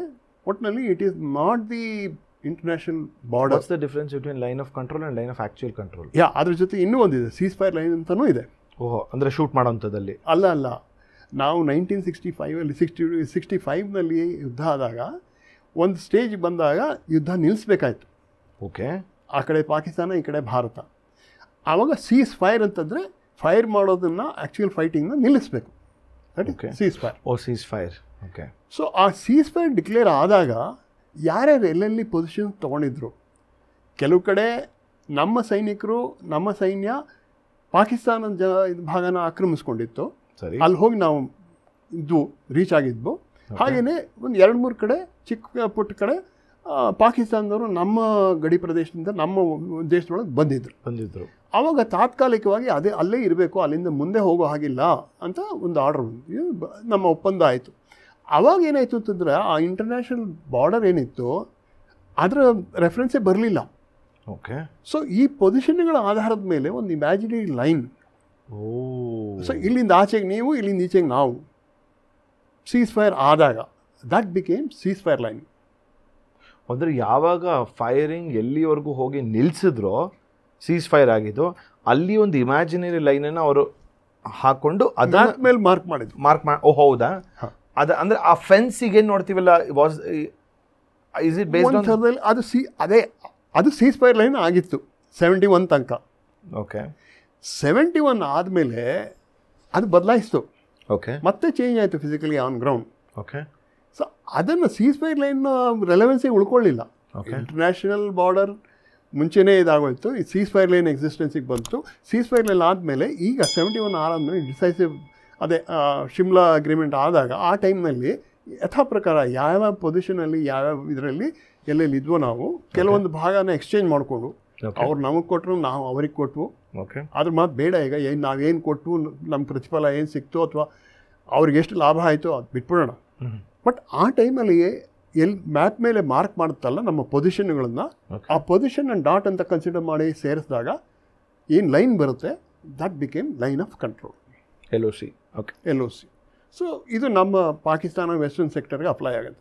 So ಈಗ line of control ಅಂತ ನಾನು ನಿಮ್ಗೆ ಆಗಲೇ ಹೇಳಿದಾಗೆ ಎಷ್ಟು 4000 ಸಮಥಿಂಗ್ ಟೋಟಲ್ ಬಾರ್ಡರ್. 4056 ಒಂದು ಅಲ್ಲ ಸರ್, 4090 ಕರೆಕ್ಟ್, 96 ಕರೆಕ್ಟ್. ಅದು ಬೇರೆದು ಬಾಂಗ್ಲಾದೇಶಕ್ಕೆ. ಆ ಥರ ಇದು ಬೇರೆ ಬೇರೆ, ಇದು western border, northern border and north eastern border ಬೇರೆ. ಸೊ ಈ ವೆಸ್ಟರ್ನ್ ಸೆಕ್ಟರಲ್ಲಿ ಅದರಲ್ಲಿ 740 ಕಿಲೋಮೀಟರ್ಸ್ನಲ್ಲಿ we have troops deployed. Okay. International convention ಪ್ರಕಾರ ಇಂಟರ್ನ್ಯಾಷನಲ್ ಬಾರ್ಡರ್ ಏನಿರುತ್ತೆ ಅದ್ರ ಮೇಲೆ active defense forces are not supposed to be deployed. Active defense force are not supposed to be deployed. Yes. ಅದರಿಂದ ಹಿಂದೆ ಇರಬೇಕು. ಓಕೆ. ಬಾರ್ಡರ್ನ ಕಾಯೋದಕ್ಕೆ ಗಡಿ ಕಾವಲು ಪಡೆ ಅಂತ ಇರುತ್ತೆ. BSF. BSF. Actually, BSF ಅಂತಂದ್ರೆ it is not regular army. Okay. It's A part of A paramilitary force. Correct. So ಆ BSF ಜೊತೆಗೆ ಅದು BSF most of the parts of our border BSF ಇರುತ್ತೆ. ಕೆಲವು ಕಡೆ ಗುಡ್ಗಾಡ್ ಮೌಂಟನಸ್ ಟೆರೇನ್ನಲ್ಲಿ ವಿ ಹ್ಯಾವ್ ಅಂದರೆ Indo Tibetan border police ಅಂತ ಇದೆ. ಇನ್ನು ಕೆಲವು ಕಡೆ ಸಹಸ್ರ ಸೀಮಾ ಬಲ್ SSB ಅಂತ ಇದೆ. ಸೊ ಈ ಇದು BSF ಮತ್ತು SSB ಮತ್ತು ITBP ಇದು 3 ಗಡಿ ಕಾಯೋದಕ್ಕೆ ಭದ್ರತಾ ಪಡೆ. ಇನ್ನು ನೆಕ್ಸ್ಟು ಇನ್ನೊಂದು CRPF ಅಂತ ಇರುತ್ತೆ. CRPF, central reserve police force. ಇದು ಇದಕ್ಕೆ ಮೊಬಿಲೈಸ್ ಮಾಡಿ ಇದನ್ನು ಎಲ್ಲಿಗೆ ಬೇಕಾದರೂ ಕಳಿಸ್ಬೋದು. ಹೆಡ್ ಕ್ವಾರ್ಟರ್ಸ್ ಅಂತ ಇರುತ್ತೆ. ಬಟ್ ಎಲ್ಲೆಲ್ಲಿ ಲಾ ಆ್ಯಂಡ್ ಆರ್ಡರ್ ಪ್ರಾಬ್ಲಮ್ ಬರುತ್ತೆ, ಎಲ್ಲೆಲ್ಲಿ ಪೊಲೀಸ್, ಸ್ಟೇಟ್ ಪೊಲೀಸ್ ಅಥವಾ ಲೋಕಲ್ ಪೊಲೀಸ್ ಕೈನಲ್ಲಿ ಲಾ ಆ್ಯಂಡ್ ಆರ್ಡರ್ ಕಂಟ್ರೋಲ್ ಮೇಂಟೈನ್ ಮಾಡೋಕ್ಕಾಗಲ್ಲ, ಅಥವಾ ವಿಶೇಷ ಸಂದರ್ಭಗಳಲ್ಲಿ ರೆಗ್ಯುಲರ್ ಆರ್ಮಿನ ನಾವು ಡಿಪ್ಲಾಯ್ ಮಾಡಲ್ಲ ಅಥವಾ ಮಾಡೋಕ್ಕಾಗಲ್ಲ, ಅಂಥ ಸಂದರ್ಭದಲ್ಲಿ ಟ್ರೈನ್ ಫೋರ್ಸಸ್ ಬೇಕಲ್ಲ, ಅಂಥ ಕಡೆ ಇದನ್ನು generally it is supplementing the state police. ಅಂದರೆ ಏನು ಡಿಫ್ರೆನ್ಸ್ ಏನಂತಂದರೆ, ನಮ್ಮ ಸ್ಟೇಟ್ ಪೊಲೀಸ್ಗೆ they are not suppose to fire, use the live ammunition unless ordered, unless there is a life threatening situation self ಡಿಫೆನ್ಸಲ್ಲಿ. ಅದು ಬಿಟ್ಟರೆ they are not suppose to fire. So CRPFಗೆ because they are deployed in extreme critical situations, they are trained to use weapon and then neutralize the person who is creating disharmony or disturbance or whatever. So ಅವರು trained ಆದ್ದರಿಂದ ಅವ್ರು ಬಂದಾಗ ಮತ್ತು again ನಮ್ಮ inhabited ಏರಿಯಾದಲ್ಲಿ, civilian ಏರಿಯಾದಲ್ಲಿ firing ಮಾಡಬೇಕಾದ್ರೆ ಮುಂಚೆ ಪೊಲೀಸ್ನವ್ರಿಗೆ ಲಾಠಿ ಚಾರ್ಜ್ ಮಾಡೋದಕ್ಕೆ ಹೇಳ್ತಾರೆ. ಓಕೆ. ಆ ಟೈಮ್ನಲ್ಲಿ district magistrate, district collector, district commissioner ಇಂಥ ಸಿವಿಲ್ ಅಡ್ಮಿನಿಸ್ಟ್ರೇಷನಿಂದ ಆ ಹೆಡ್ ಇರಬೇಕು, ಜೊತೆಗೆ ಪೊಲೀಸ್ ಹೆಡ್ ಇರಬೇಕು, ಆ ರೀಜ್ನಲ್ ಇದು district whatever DSP, SP, SP ಅವರು ಇರಬೇಕು. ಅವರು ಮ್ಯಾಜಿಸ್ಟ್ರೇಟು ರಿಟರ್ನ್ ಆರ್ಡರ್ ಕೊಡ್ತಾರೆ, ಸೆಕ್ಷನ್ 144 ಡಿಕ್ಲೇರ್ ಮಾಡ್ತಾರೆ, ಆವಾಗ ಫೈರ್ ಮಾಡ್ಬೋದು. ಇಲ್ಲದೆ ಹೋದರೆ ಫೈರ್ ಮಾಡೋ ಹಾಗಿಲ್ಲ. Sir, you mean to, sorry ಅದು ತುಂಬ ಡೈವರ್ಸ್ ಆಗುತ್ತೆ. If they fire under all the ಸರ್ಕಮ್ಸ್ಟೆನ್ಸಸಲ್ಲಿ ಫೈರ್ ಆಗಿ ಸಮ್ಮನ್ ಡೈಸ್, ಅವಾಗ ತಿರ್ಗ ಈ ಹ್ಯೂಮನ್ ರೈಟ್ಸಿಗೆ ವಾಪಸ್ ಬರುತ್ತಾ ಅದು, ಅಥವಾ ಇಸ್ ಇಟ್ ಲೈಕ್? ಅಲ್ಲ, ಆ ಸಿಚುವೇಷನಲ್ಲಿ ಅದರಲ್ಲೂ ಇವ್ರುಗಳಿಗೆ ಇನ್ಸ್ಟ್ರಕ್ಷನ್ಸ್ ಇರುತ್ತೆ, you are not suppose to kill them. Probably ಕಾಲುಗಳು ಅದು ಹೇಳೋಕ್ಕಾಗಲ್ಲ. Anyway, that is one thing. ನಾವು CRPF ರೋಲ್ಗೆ ಹೇಳ್ತಾ ಇದ್ದಾಗ ಬಂದೆ ಅದಕ್ಕೆ ಕಾಂಟೆಕ್ಸ್ಟ್ಗೆ. ಸೊ CRPF, ಇನ್ನೊಂದು CISF ಅಂತ ಇದೆ. CISF, correct, yes, central industrial security forces. So, Central Industrial Security Force has been created to provide security services and guard public installations, which includes domestic and international airports also. ಈ ಏರ್ಪೋರ್ಟ್ಸಲ್ಲಿ ನಾವು enter ಆಗಬೇಕಾದ್ರೆ ಅಲ್ಲಿ ಅವ್ರು, correct, yes, you are right. They also wear uniform and then hold. And also the security check-in ಮಾಡಬೇಕಾದ್ರೂ ಎಲ್ಲ complete ಆಗಿ security system ಅದನ್ನು ಅವರು they are not providing to any private organisations or institutions. It's all belongs to the government. But as an exception, Infosys has bid and taken protection from CISF for their campus. Oh, really? Wow. They pay heavily. Oh, wow. Heavy charges. Wow. Much, far more than what regular security services provide, private security sector.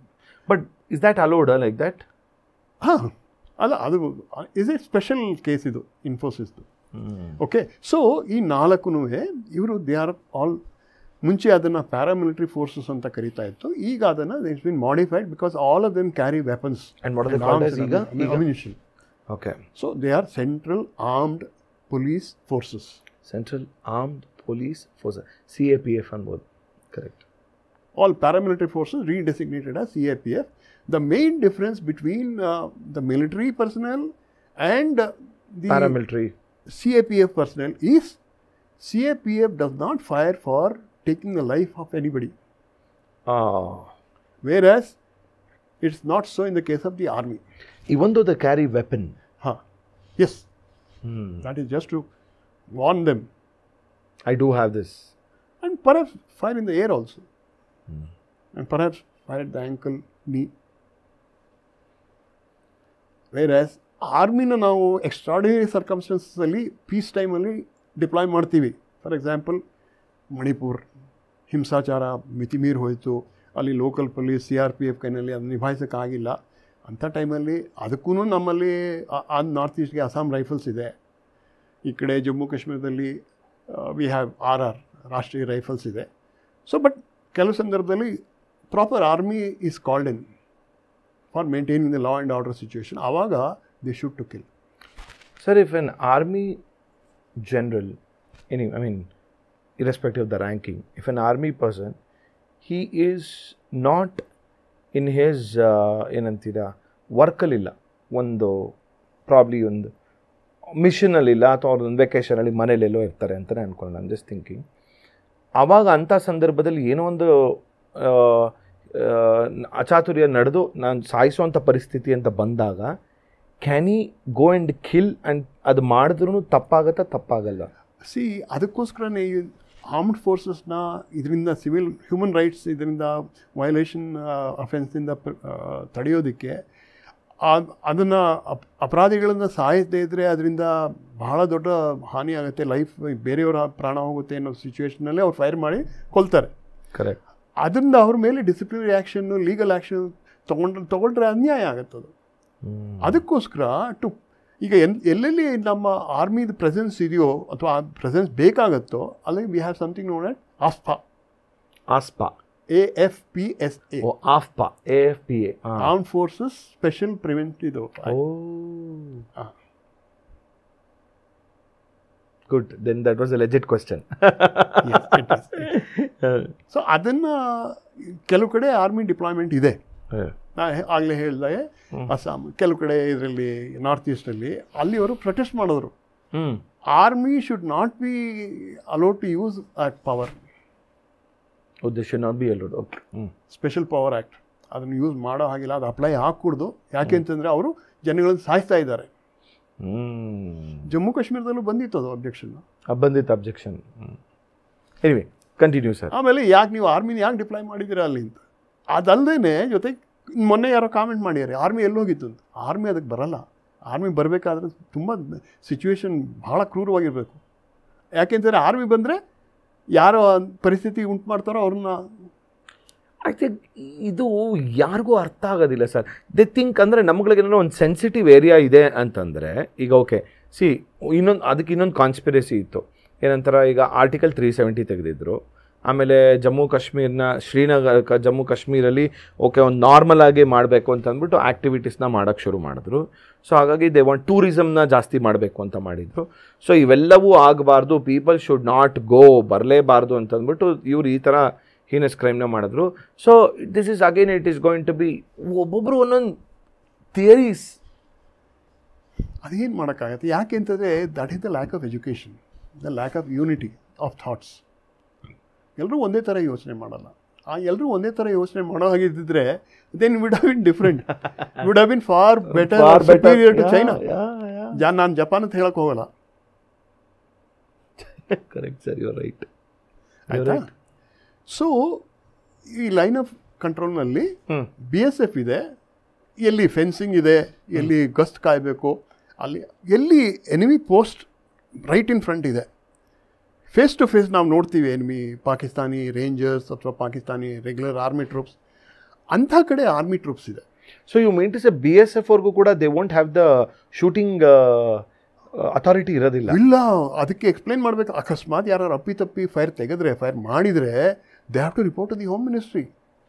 ಯಾಕೆ ಅವರು situation report ಕಳಿಸ್ಬೇಕು, periodical report, daily report, weekly report, ಏನೇನು ನಡೀತಾ ಇದೆ, ಏನೇನು ಆಯಿತು.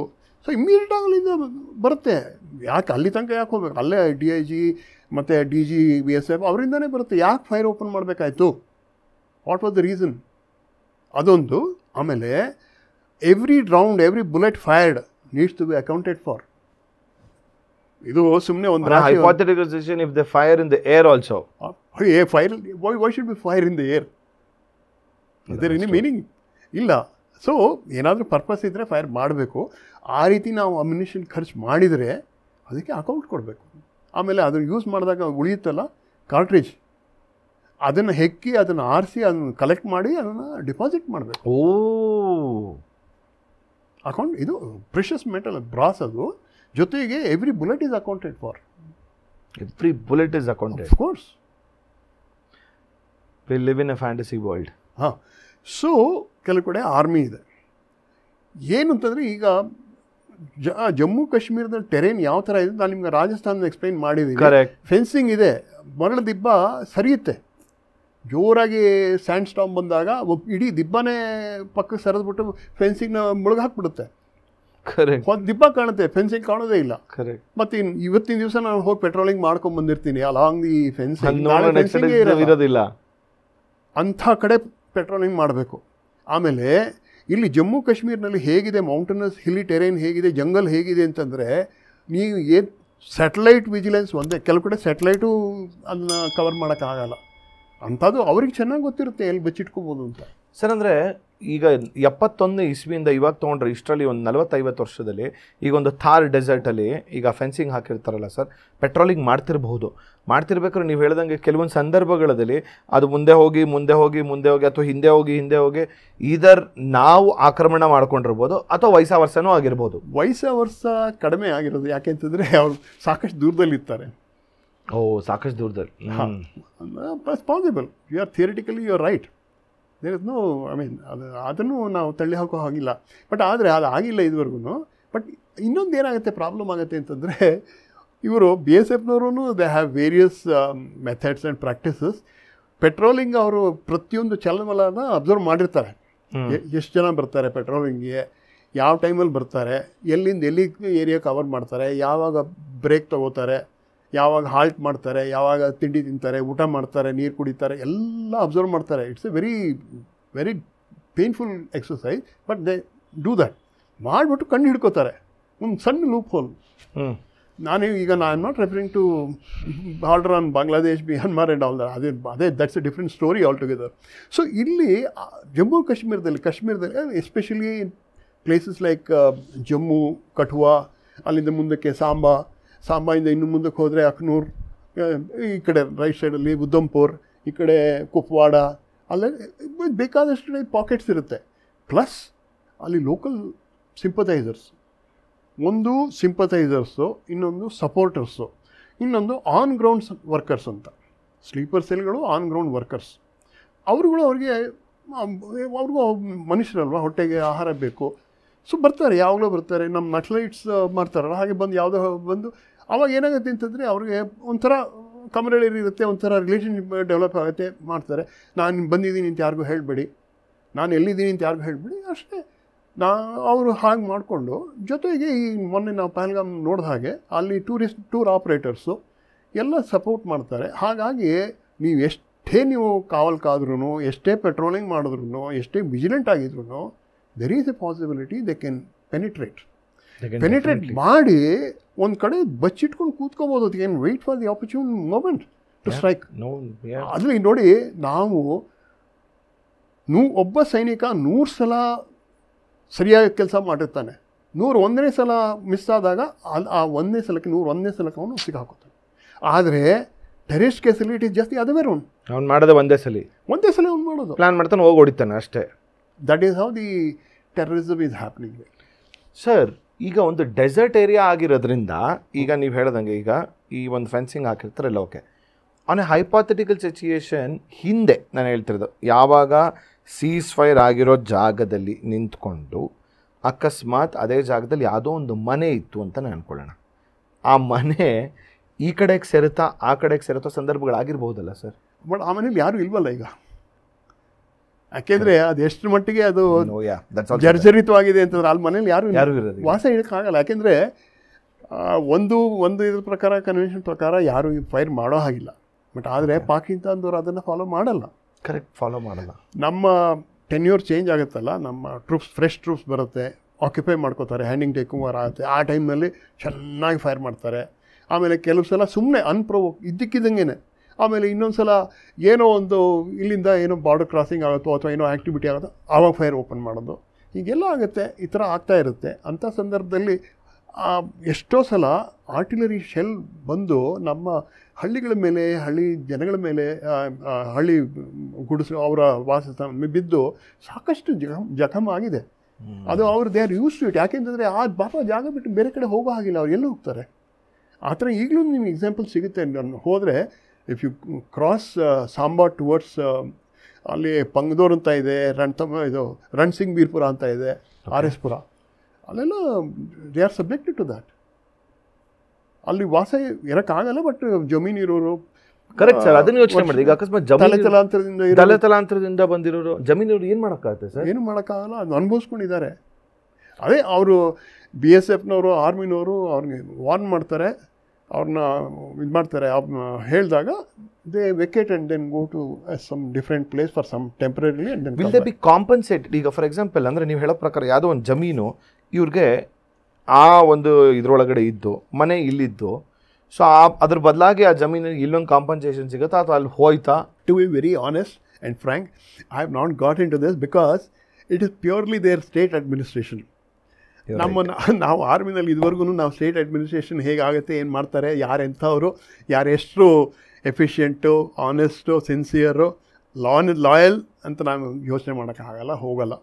Make sense sir. So ಅವ್ರು ಮಾಡಿರ್ತಾರೆ ನ್ಯಾಚುರಲಿ, ಅವ್ರು ತಮ್ಮ ಸಬ್ಜೆಕ್ಟ್ಸ್ನ, ಸ್ಟೇಟ್ ಸಬ್ಜೆಕ್ಟ್ಸ್ನ ಅವ್ರು ನೋಡ್ಕೋಬೇಕಲ್ಲ. ನ್ಯಾಚುರಲಿ ಅವ್ರ ಓಟ್ ಹೇಗೆ ಸಿಗುತ್ತೆ ಸರ್? ಅಂದರೆ ಟೆಕ್ನಿಕಲಿ ಒಂದು ಸ್ಟೇಟ್ ಅಡ್ಮಿನಿಸ್ಟ್ರೇಷನ್ ಆಫ್ ಒಂದು ಕರ್ನಾಟಕ ಅಂತ ಒಂದು ಸ್ಟೇಟ್ವನ್ಗೂ ಒಂದು ಪಂಜಾಬ್ ಸ್ಟೇಟ್ವನ್ಗೂ ಭಯಂಕರ ವ್ಯತ್ಯಾಸ ಇರುತ್ತೆ ಅಲ್ವಾ ಸರ್? ಅಂದರೆ because Karnataka is A region, ನಮಗೇನು ಬಾರ್ಡರ್ ಅಂದರೆ ನಮ್ಮದು ಇಂಟರ್ ಸ್ಟೇಟ್ ಬಾರ್ಡರ್ ಬರ್ಬೋದು ಹೊರತು ಇಂಟರ್ನ್ಯಾಷನಲ್ ಬಾರ್ಡರ್ಸ್ಗೆ ಅಂತ ಬರೋಂಥದ್ದಿರಲ್ಲ. ಹೌದು. ಅಂದರೆ ನಮಗೆ ಇಲ್ಲಿ ಒಂದು ಬೆಳಗಾವಿ ಈ ಥರದಲ್ಲಿ ನಾವೇನು ಜಗಳಗಳು ಏನು ಮಾಡ್ಕೊತಿದ್ದೀವಿ ಅವೆಲ್ಲ ಅರ್ಥ ಆಗುತ್ತೆ ನನಗೆ. ಬಟ್ ಇದೇನಂದರೆ this is completely a territory. ಬೇರೆ ನೀವು ಒಂದು ಪಂಜಾಬಲ್ಲಿ ಅಂತ ತೊಗೊಂಡ್ರೆ, ಈಗ ಒಂದು ಮ್ಯಾಕ್ಮೋಹನ್ ಲೈನ್ ಅಥವಾ ಈ ಥರ ಒಂದು ಜಾಗಗಳಿಗೆ ಹೋದಾಗ it is completely they have a different way to. ತುಂಬ ಅದು there are too many rules and regulations and international conventions ಎಲ್ಲ ಇದೆ. ತುಂಬ ಕಾಂಪ್ಲಿಕೇಟೆಡ್ ಅಫೇರ್ ಅದು. ಎನಿವೆ ಸರ್, ಸೊ 740 ಕಿಲೋಮೀಟರ್ಸ್ ಇಲ್ಲಿಂದ ಶುರು ಆಗುತ್ತೆ. ಹಾಂ, next moving on. So moving on, first layer of security ಏನು ಅಂತಂದರೆ ಅದರಲ್ಲಿ ಎಲೆಕ್ಟ್ರಿಫೈಡ್ ಫೆನ್ಸಿಂಗ್ ಇದೆ most of the places. Okay. And about 65,000 to 70,000 troops ಅಂದರೆ BSF ಇಲ್ಲ ಅವ್ರನ್ನ ಡಿಪ್ಲಾಯ್ ಮಾಡಲಾಗಿದೆ. ಅದಲ್ಲದೆ they are fully armed, equipped. Then apart from that 24/7 okay armed personnel okay patrolling ಮಾಡ್ತಾರೆ, ವಿಜಿಲೆಂಟ್ ಆಗಿರ್ತಾರೆ, ಅಬ್ಸರ್ವೇಷನ್ ಪೋಸ್ಟ್ ಇರುತ್ತೆ. ಆ್ಯಂಡ್ ಅದಲ್ಲದೆ ನಮ್ಮ routine patrolling flights are undertaken by the Indian air force. Okay. Oh, hidden air force. ಅದು ನಮಗೆ air ಸರ್ವಿಲೆನ್ಸಿಂದ we come to know the movement immediately. ಏನಾದರೂ ಆ ಕಡೆ ಅಕ್ರಾಸ್ ದ ಬಾರ್ಡರ್ ಏನೇನು ಮೂವ್ಮೆಂಟ್ ಆಗುತ್ತೆ, they all capture it on camera. Correct. So ಅದು ಬರುತ್ತೆ ಇನ್ಫಾರ್ಮೇಷನ್. ಇನ್ನು second layer of security is counter infiltration grid ಅಂತ. ಓಕೆ. ಅಂದರೆ ನುಸುಳುಕೋರರು, ಆತಂಕವಾದಿಗಳು, ಗಲಭೆಕೋರರು ನುಸುಳಿ ಬರೋದಕ್ಕೆ ಅಕ್ರಾಸ್ ದ ಬಾರ್ಡರ್. ಅದಕ್ಕೆ ನಮ್ಮ Indian army has formed A special ಇದು ಪಡೆ. 1989 ಗಲಭೆ ಆಯ್ತಲ್ಲ, ಅದು ಮಾರಣಹೋಮ ಆಯ್ತಲ್ಲ ಕಾಶ್ಮೀರಿ ಪಂಡಿತರದು. ಅದರ ನಂತರ ರೆಗ್ಯುಲರ್ ಆರ್ಮಿನ ಅದಕ್ಕೆ ಎಂಗೇಜ್ ಮಾಡಿದ್ರೆ ನಮಗೆ ಇನ್ನೆಷ್ಟು ಪ್ರಾಬ್ಲಮ್ ಇದೆ. As it is we have to man or face so many other consequences. ಅದಕ್ಕೋಸ್ಕರ ಎಲ್ಲ ಆರ್ಮಿ ಎಲಿಮೆಂಟ್ಸ್ನ ಸೆಲೆಕ್ಟ್ ಮಾಡಿ ಒಂದು ಸ್ಪೆಷಲ್ ಇದನ್ನು ಕ್ರಿಯೇಟ್ ಮಾಡಿ ಒಂದು ರಾಷ್ಟ್ರೀಯ ರೈಫಲ್ಸ್ ಅಂತ. They are specifically trained and diploid for counter insurgency and anti terrorist activity. So they are deployed at different places, and they have, apart from BSF and regular army, they also do the vigilance. Okay. Apart from that, periodical neutralization of terrorists and operations launch against terrorists, and road opening and road closing, sanitization of the areas and routes. ಇದೆಲ್ಲ ರಾಷ್ಟ್ರೀಯ ರೈಫಲ್ಸ್ನವ್ರು ಮಾಡ್ತಾರೆ. Okay. ಅದು that is the second layer. And ಅದು Rashtriya rifles ಅಂತ they have divided into 5 sectors and 5 forces. ಅದು ಭಾಳ interesting ಆಗಿದೆ. First one is known as Romeo force ಅಂತ. That covers Rajouri and Poonch. Okay. ಆಮೇಲೆ ಇನ್ನೊಂದು ಡೆಲ್ಟಾ ಫೋರ್ಸ್ ಅಂತ, ದೋಡಾ ಅಂತ ಬಹಳ ಇನ್ಫೇಮಸ್ ಏರಿಯಾ ಅದು, ಅದನ್ನು ಡೆಲ್ಟಾ ಫೋರ್ಸ್ ಕಂಟ್ರೋಲ್ ಮಾಡುತ್ತೆ. ವಿಕ್ಟರ್ ಫೋರ್ಸ್ ಅಂತ ಇದೆ, that covers Anantnag, Pulwama, Shopia, Kulgaon and Budgaon. Next, Kilo Force anta, fourth one, Kupwara, Baramulla and Srinagar. Okay. And Uniform Force anta, that is Udhampur and Banihal. So, the areas of responsibility is very clearly demarcated and defined, and they have a specific task to perform to prevent insurgency and infiltration from other side. And whenever that happens, they have their own way of eliciting information, collecting intelligence, and then taking action in conjunction with both CRPF as well as BSF. BSF. But most of the times they do this, and several times they have to launch operations on their own. So this is the second layer of security for Kashmir. Okay. Then the third layer is international security grid anta. Okay. So CRPF is deployed at various places, first thing. Second thing is interior places like various towns and Srinagar, ಅಂಥ ಕಡೆಗಳಲ್ಲಿ permanent ಆಗಿ ಅವರು ಇದನ್ನು ಪೋಸ್ಟ್ಗಳನ್ನು create ಮಾಡಿಕೊಂಡು ಮತ್ತು ಅವ್ರ ಬೇಸಸ್ನ ಕ್ರಿಯೇಟ್ ಮಾಡಿಕೊಂಡು they do vigil, they carry out patrolling and searching and then filter security measures ಇರುತ್ತೆ ಏರ್ಪೋರ್ಟಲ್ಲಿ ಹೇಗೆ ಆ ಥರ and then in some places we have Sahastra Seema ಬಲ್ ಅಂತ ಹೇಳಿದೆ ನಾನು, ಸಶಸ್ತ್ರ ಸೀಮಾ ಬಲ್ ITBP, ಅದು they are also diploid. And apart from that ಇವರು CRPFನವರು BSFನವರು ಇಬ್ಬರೂ ಸಹ both of them depending upon the requirement and the availability, they provide escort and security for pilgrims. ಅಮರನಾಥಕ್ಕೆ ಈಗ ಶುರು ಆಗುತ್ತೆ ನೋಡಿ. ಇವಾಗಲೇ ಕೇಳಿದ್ರಲ್ಲ ಇವ್ರಿಗೆ ಪ್ಲಾನ್ ಬಿ ಅಂತ. ಪ್ಲಾನ್ ಬಿ ಏನು ಅಂತಂದರೆ to cause disruption in pilgrimage Amarnath. So Pahalgam is the staging camp. ಎಲ್ಲರೂ ಪಹಲ್ಗಾಮ್ ಬರ್ತಾರೆ, ಅಲ್ಲಿಂದ ಮುಂದಕ್ಕೆ ಅಮರನಾಥ್ ಯಾತ್ರೆಗೆ ಹೋಗ್ತಾರೆ. ಸೊ ಅಲ್ಲಿ ಅಟ್ಯಾಕ್ ಮಾಡಿದ್ರೆ ಆಗುತ್ತೆ. So next comes the fourth layer. So fourth layer is the intelligence system. Okay. Fourth layer intelligence system only RNAW plays the main role. Okay. Assisted by INB. Okay. Information. Okay. So IB, sorry. So apart from that, we also have military intelligence and then state CID and Jammu Kashmir, they have their own intelligence the gathering is mentioned. In fifth layer bantu vigilance by air. Vigilance by air, actual aircraft, drones surveillance and satellite imagery. So here we have five layers of security for Kashmir. But apart from that, in spite of various other challenges also exist. ಏನಂತಂದರೆ first of all ಇಷ್ಟೊಂದು ಏಜೆನ್ಸಿಗಳು ಕೆಲಸ ಮಾಡ್ತಾ ಇರೋದ್ರಿಂದ coordination becomes big complicated issue. ಕೆಲವು ಸಲ ಬರ್ತಾರೆ, ಸುಮ್ಮನೆ ಒಂದು ಅಪಿಯರೆನ್ಸ್ ಒಂದು ತೋರಿಸ್ಬಿಟ್ಟು ಓಡೋಗ್ತಾರೆ. ಅವಾಗ ಎಲ್ಲರನ್ನೂ ಇದು ಮಾಡಿ ಕಲೆ ಹಾಕಿ ಒಬ್ಬರನ್ನ ಯಾರು ಅವ್ನು ಚೇಂಜ್ ಮಾಡೋದಕ್ಕೆ, ಕಾರ್ಡನ್ ಸರ್ಚ್ ಆಪರೇಷನ್ ಮಾಡೋದಕ್ಕೆ ಎಲ್ಲದಕ್ಕೂ coordination is the most important thing. ಅದು sometimes it becomes very difficult. And secondly ಸ್ವಲ್ಪ ಕನ್ಫ್ಯೂಷನ್ ಇನ್ ಟರ್ಮ್ಸ್ ಆಫ್ ಯಾರು ಹೋಗ್ತಾರೆ, ಫಸ್ಟ್ ರೆಸ್ಪಾನ್ಸ್ ಯಾರ್ದಿರಬೇಕು, ಯಾರು ಏರಿಯಾದಲ್ಲಿ ಆಯಿತು, ಯಾರು ಜುಡಿಸ್ಟ್ರಿಕ್ಟ್ ಬರುತ್ತೆ, ಇದೆಲ್ಲ ನಮ್ಮ ಟಿಪಿಕಲ್ ನಿಮ್ಗೆ ಗೊತ್ತಲ್ಲ ಹೇಗೆ ಆಪ್ರೇಟ್ ಆಗುತ್ತೆ. And apart from that, we have sleeping cells, over-the-ground workers, sympathizers, supporters of terrorists, and identity crisis. Like for example, ಈಗ ಇಷ್ಟು ದಿವಸ ನಾವು ಕೇಳಿರಲಿಲ್ಲ. ಈಗ ನಾವು ಕೇಳಿದ್ದು ಲಷ್ಕರ್ ಎ ತೊಯ್ಬಾ ಅದು ಇದು ಅಂತ ಅಂದ್ಕೊಂಡು ಜಮಾಯಿತೆ ಇಸ್ಲಾಂ, ಆಮೇಲೆ PFI, SPFI ಸ್ಟೂಡೆಂಟ್ಸ್, ಇದು ಅದೆಲ್ಲ ಈಗ ಅವರು periodically they are changing there name. Reason changing there name entity, ಬೇರೆ ಬೇರೆ ಹೆಸರುಗಳನ್ನು ಕೊಟ್ಕೊಂಡು ದಿಸ್ ಟು ಮಿಸ್ಗೈಡ್. ಹಾಂ, ಅದು ಯಾಕೆ ಅಂತಂದರೆ ಏನಾಯಿತು ಅಂತಂದರೆ ಒಂದು ತುಂಬ ಜೋಕ್ ಇದೆ, ಕ್ರೂಡ್ ಜೋಕ್ ಅದು. ಒಬ್ಬ ಹೋಗ್ತಾನೆ, ಜಾನಿ ವಾಕರ್ದು ಒಂದು ಫಿಲ್ಮ್ ಇದೆ, ಭೈ वो 1 किलो लड्डू दे दो. लड्डू नहीं, मुझे जिलेबी दे दो. नहीं, जिलेबी कैंसिल करो, मुझे बर्फ़ी दे दो. बर्फ़ी कैंसिल करो, मुझे हलवा दे दो. और हलवा कैंसिल करो, मेरा पैसा वापस दे दो. कैसा पैसा? मैंने 1 किलो लड्डू मंगाया तुमसे, उसका पैसा. तुमने तो लड्डू लिया ही नहीं. ಆ ಥರ ಲಷ್ಕರ್ ಎ ತೊಯ್ಬಾನ, ಜಮಾತೆ ಇಸ್ಲಾಮ, ಯಾರು ಅಂತ ನೀವು ಹುಡುಕ್ತಾ ಹೋಗಿ ಸಿಗೋದಿಲ್ಲ. ಸೊ ಈಗ ಲೇಟೆಸ್ಟ್ ಏನಂತಂದರೆ TRF ಅಂತ, ದ ರೆಸಿಸ್ಟೆನ್ಸ್ ಫೋರ್ಸ್. ಓಹೋ, ಅದಕ್ಕೆ ಡೈರೆಕ್ಟ್ಲಿ ಕನೆಕ್ಟೆಡ್ ವಿತ್ ಜಮಾತೆ ಇಸ್ಲಾಂ, ಅಂದರೆ ಜಮಾತ್ ಹಿಂದ್ ಆ ಥರ. ಅವ್ರಿಗೆ ಅವರ ಹ್ಯಾಂಡ್ಲರ್ಸು, ಅವರ ಇರ್ತಾರೆ ಆಕಾಗಳು ಅಂತ, ಹಿಂದಿನಲ್ಲಿ ಆಕ ಅಂತಾರೆ ಅವ್ರನ್ನ ಸೂತ್ರಧಾರಿಗಳು. ಅವ್ರಿಗೆ ಬರುತ್ತೆ ಏಡ್ ಬರುತ್ತೆ, ಸಪೋರ್ಟ್ ಬರುತ್ತೆ, ಎಲ್ಲ ಬರುತ್ತೆ. ಸೊ ಹಾಗೆ ಅವ್ರು ಆಪ್ರೇಟ್ ಮಾಡ್ತಾರೆ. ಅದನ್ನು ಯಾರು ಆ್ಯಕ್ಚುಯಲ್ ಆ್ಯಕ್ಟಿವಿಸ್ಟು ಓಕೆ TRFನಲ್ಲಿ ಯಾರು ಅಲ್ಲ ಅಂತ ನೀವು ಬೀದಿನ ಹೋಗ್ತಾ ಇರೋ ಹೇಗೆ ಕಂಡುಹಿಡಿತೀರಾ? They don't wear any uniform. Correct, you are right. So ordinary citizen ಹೋಗ್ತಾ ಇದ್ರೆ how do you know that is not? Sir, I think the advantage with them is ಅದೇ ಅನ್ಸುತ್ತೆ sir, because they don't wear that. I mean ಯಾರಿಗೂ ಗೊತ್ತಾಗೋದಿಲ್ಲ. Identity crisis, correct, very true. And probably that could have been the reason, one of the main reasons for even for the Pahalgam attack also ಅನ್ಸುತ್ತೆ. Absolutely. ಅಲ್ಲಿ ಎಷ್ಟೋ ಜನ ಅಲ್ಲಿ animal handler, ಇದು transport providers, facility providers, ಈಗ hotel, ಇವರು ಈಟರೀಸ್, street vendors, zip line ಅಲ್ಲಿ that Guy actually we don't know. So ಎಲ್ಲದಕ್ಕಿಂತ ಮುಖ್ಯವಾಗಿ ಇಂಟೆಲಿಜೆನ್ಸ್ ಫೇಲ್ಯೂರ್ ಅಂತ ಹೇಳ್ತಾರಲ್ಲ, ಇಂಟೆಲಿಜೆನ್ಸ್ ಎಲ್ಲಿಂದ ಬರುತ್ತೆ, ಹೇಗೆ ಬರುತ್ತೆ? ಅದಕ್ಕೆ main source, primary source is human intelligence.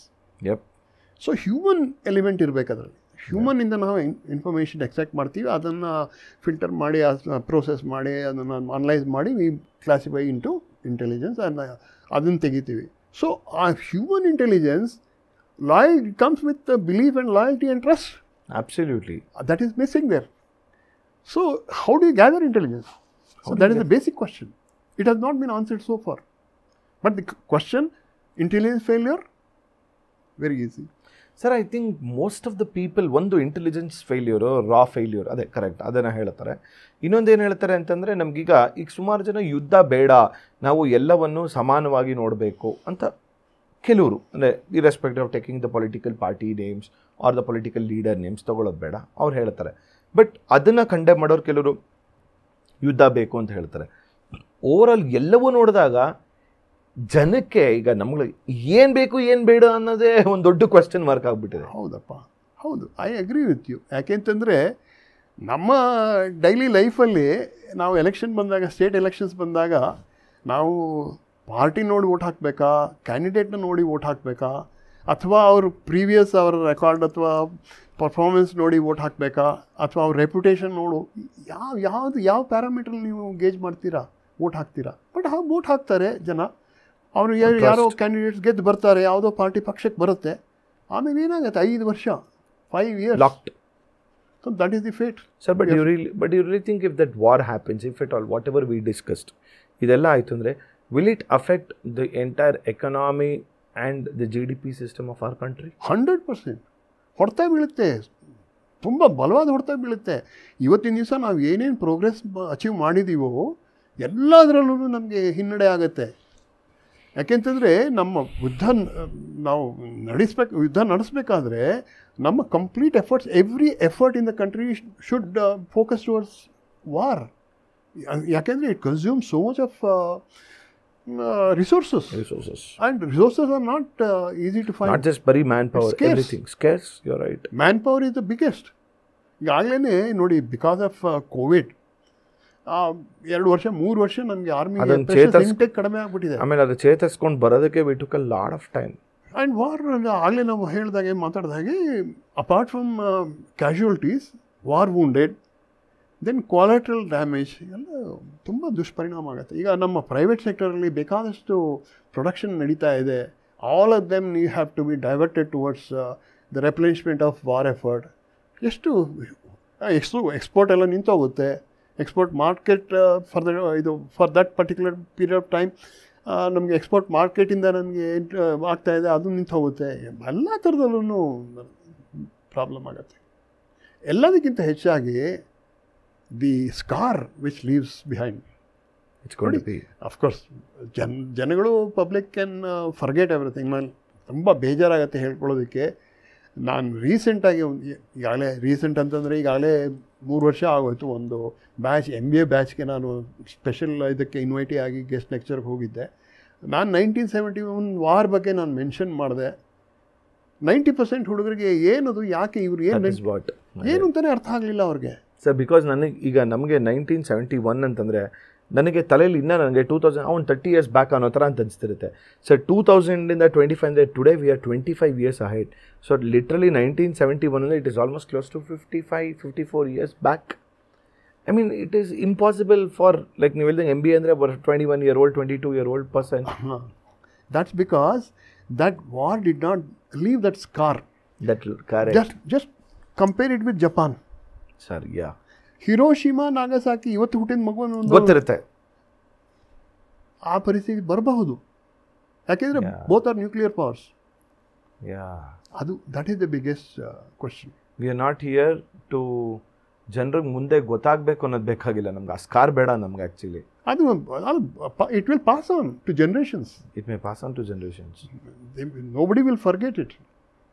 ಯಾ ಅದು ಬೇಕಾ? Not advisable sir. Not at all. Definitely not advisable. Because there are other means available and they are yielding results. Yeah, it is yielding results. Correct, you're right. And ಅದಕ್ಕೆ most important thing is, ನೋಡಿ, ತುಂಬ ಜನ so called ವಿರೋಧ ಪಕ್ಷದವರು ಅಥವಾ ಮೋದಿ ವಿರೋಧಿಗಳು ಮೋದಿ ಪರ್ಸನ್ನ ಮೇಲೆ hatred ಇಟ್ಕೊಂಡು ಅವ್ರನ್ನ ಹೇಗಾದರೂ ಮಾಡಿ ಅವ್ರನ್ನ ಡಿಮೀನ್ ಅಥವಾ ಆ ದಿಕ್ಕಿನಲ್ಲಿ ಹೋಗ್ತಾ ನಮ್ಮ ದೇಶದ ವಿರುದ್ಧ ದಿಕ್ಕಿನಲ್ಲಿ ಹೋಗ್ತಾ ಇದ್ದಾರೆ.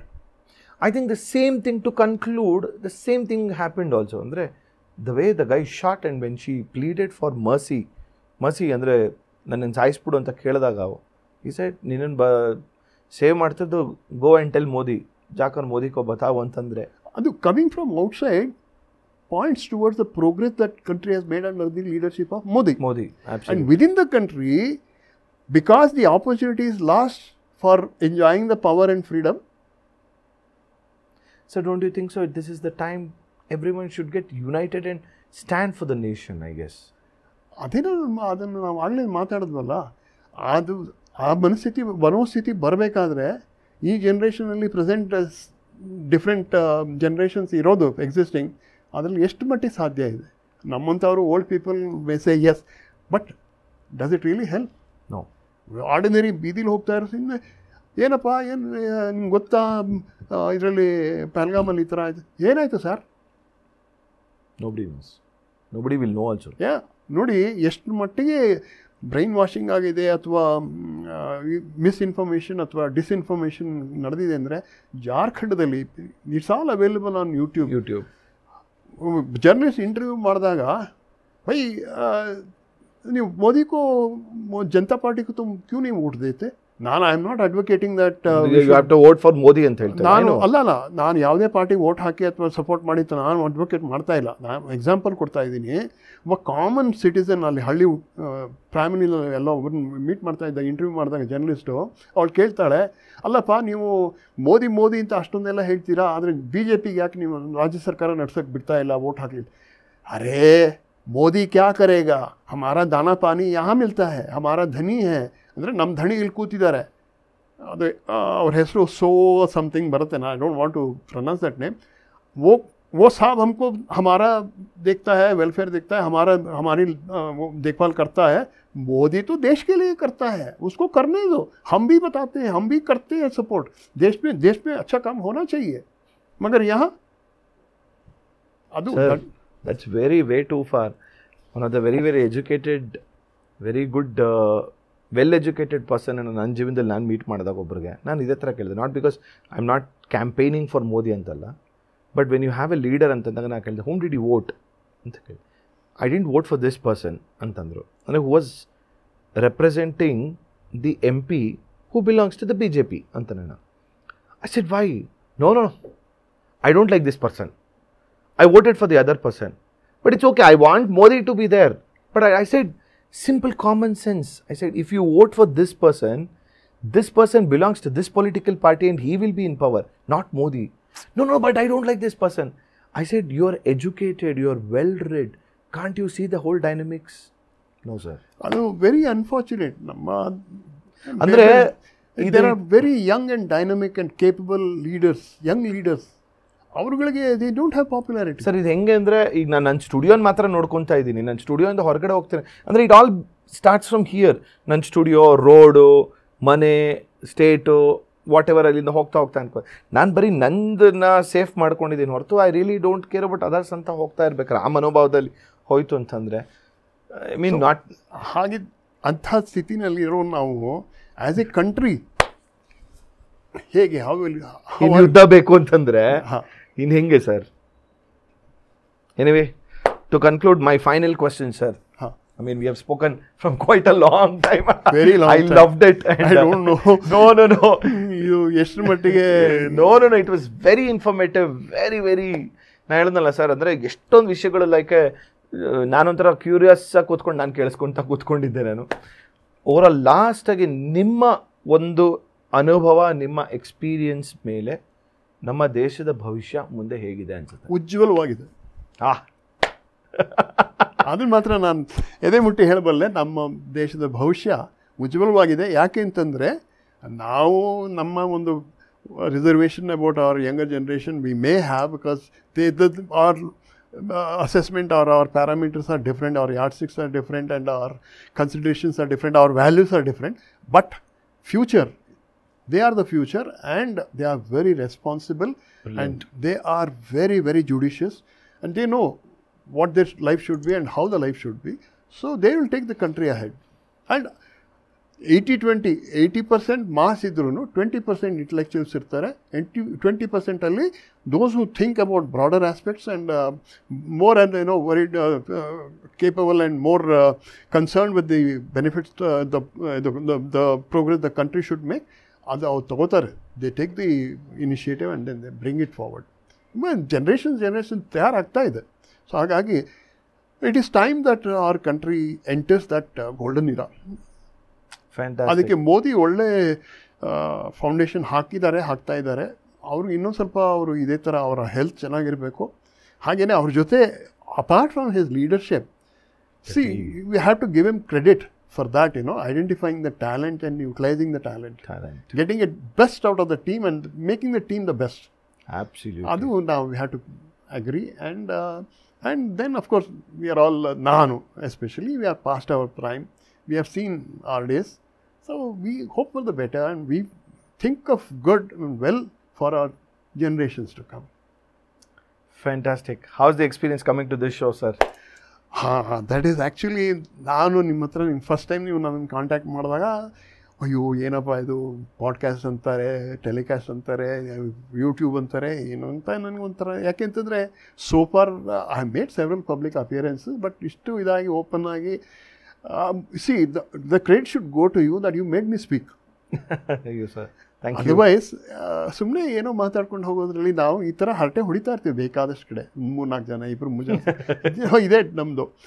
ಬಟ್ ಈ ಥರ ಒಂದು the conversation which reaches the mass, ಅದು ಎಷ್ಟರ ಮಟ್ಟಿಗೆ ಇಫೆಕ್ಟಿವ್ ಆಗಿರುತ್ತೋ ಇಲ್ವೋ ಅದು ನಾನು ಹೇಳಲಾರೆ. ಅದು because once again hats off to you have very wide audience, very wide spectrum of audience, and a huge group of admirers. So I am very happy that you are able to provide me with this opportunity. And ನಾನು ಒಂಥರ ಏನು ಮಾತಾಡಬೇಕು ಅಂತ ಇತ್ತು ನನಗೂ, ಅದು ಇವತ್ತು ಒಳ್ಳೆ ಚೆನ್ನಾಗಿ ಅದು ನನಗೂ ಅವಕಾಶ ಸಿಗ್ತಾ. I am very grateful to you, and I hope your audience, your viewers and your admirers admire you more, and then you reach out more people with more diverse topics. Yeah. Anta, I wish and I pray to God. Sir, thank you so much. Thanks a lot, and means a lot. I mean, more than anything, this is the right time, and I had the right discussion with the right person, sir. And we got the right information. More than anything, there were so many things ನನಗೆ ಗೊತ್ತಿಲ್ಲದಿರೋದು ನನಗೊಂದು ಅರಿವಾಯಿತು. So I always say, ನನ್ನ ಶೋಲಿ ಏನು ಹೇಳ್ತೀನಿ ಅಂದರೆ, ನನಗೆ take away ಇದೆ ಅಂದರೆ ನನ್ನ ಜನರಿಗೆ ಟೇಕ್ ಅವೇ ಇದೆ. So that is what that module I believe it. ಯಾರಾದ್ರೊಬ್ಬರ ಜೊತೆ ಮಾತಾಡ್ತು ಅಂತಂದರೆ ನನಗೆ ಟೇಕ್ ಅವೇ ಇರಬೇಕು. ನನ್ನ ಮನೆಗೆ ಹೋಯಿತು ಅಂತಂದರೆ ನನ್ನ ತಲೆಯಲ್ಲಿ ಅದು, today I have lot of things which will be running in my mind. ಇದು ಹೆಂಗೆ ಅದು ಹೆಂಗೆ ನನಗೆ ಹೆಂಗೆ ಓಡ್ತಿದೆ ಅಂದರೆ, ನೀವು ಹೇಳ್ಬೇಕಾದ್ರೆ ಪಾಯಿಂಟ್ಸ್ಗಳು ನನ್ನ ತಲೆಯಲ್ಲಿ ಮಾರ್ಕ್ ಮಾಡ್ಕೊತಿದ್ದೀನಿ. I need to go back and check the factual ಸ್ಟೇಟ್ಮೆಂಟ್ಸ್ಗಳನ್ನೆಲ್ಲ ನಾನು ಗೂಗಲ್ ಮಾಡೋಕ್ಕೂ ನನ್ನ ರಿಸರ್ಚ್ ಮಾಡಬೇಕು ಅನಿಸುತ್ತೆ. ಅಂದರೆ as a citizen of my country I need to know these things. ನಾನು ಹೋಗ್ಬಿಟ್ಟು ನಾನೇನೋ BSF ಅಲ್ಲಿ ನಾನು ನಿಂತ್ಕೊಳ್ಳಲ್ಲ, but at least I should be aware of it. ನಾವು being aware of certain things is the most important thing. I am not saying I am N intellectual person, but at list ಒಂದು ತಿಳ್ಕೊಳ್ಬೇಕು, ಏನಾಗುತ್ತೆ ಅಂತ ತಿಳ್ಕೊಂಡ್ರೆ ಕರೆಕ್ಟಾಗೆ ನಾವು ಸರಿಯಾದ ದಾರಿಲಿ ಹೋಗ್ತಿದ್ದೀವೋ ಇಲ್ವೋ ಅನ್ನೋ ಒಂದು ಅವೇರ್ನೆಸ್ ಇರಬೇಕು ಸರ್. ಅದು thank you so much, means a lot for coming to this show, and it was really good. And ನಮಗೊಂದು ಒಳ್ಳೆ ಅವಕಾಶ ಕೊಟ್ರಿ ಸರ್, ಅಷ್ಟೇ. Thank you so much. On that note, ಇವತ್ತಿನ ಈ ಒಂದು ಶೋನ ಮುಕ್ತಾಯ ಮಾಡುವಂಥ ಟೈಮ್ ಆಗಿದೆ. ಮತ್ತು ಮುಂದಿನ ಸಂಚಿಕೆಯಲ್ಲಿ ಇನ್ನೊಬ್ಬರ ಜೊತೆ ಮಾತುಕತೆ, ಅವ್ರ ಜೊತೆ ಒಂದು ಪಾಡ್ಕಾಸ್ಟ್ ಮಾಡ್ತೀನಿ. ಸೊ ನಮ್ಮ ಜೊತೆ ಇಷ್ಟೊತ್ತರೆಗೂ ಇದ್ದಂಥವ್ರು major R D Bhargava sir. ಆ ಮೇಜರ್ ಅಂತ ಹೇಳೋದ್ರಲ್ಲೇ ನಮಗೆ ಖುಷಿ ಸಿಗುತ್ತೆ. ಸೊ ಕ್ಯಾಮ್ರಾ ಹಿಂದೆ thank you Shreyas, cross fight studios thank you so much. So ಮತ್ತೆ ಮುಂದಿನ ಸಂಚಿಕೆಯಲ್ಲಿ ಸಿಗ್ತೀವಿ. ಟಿಲ್ ಸೈನಿಂಗ್ ಆಫ್ ನಮ್ಮ ಸ್ಟೈಲಲ್ಲಿ. ನಮಸ್ಕಾರಗಳು. ಜೈ ಹಿಂದ್, ಜೈ ಭಾರತ್. ಎಸ್, ಹಾಗಾದ್ರೆ ನಮ್ಮ ಸ್ಟೈಲಲ್ಲಿ ಜೈ ಹಿಂದ್, ಜೈ ಭಾರತ್ ಮಾತೆ.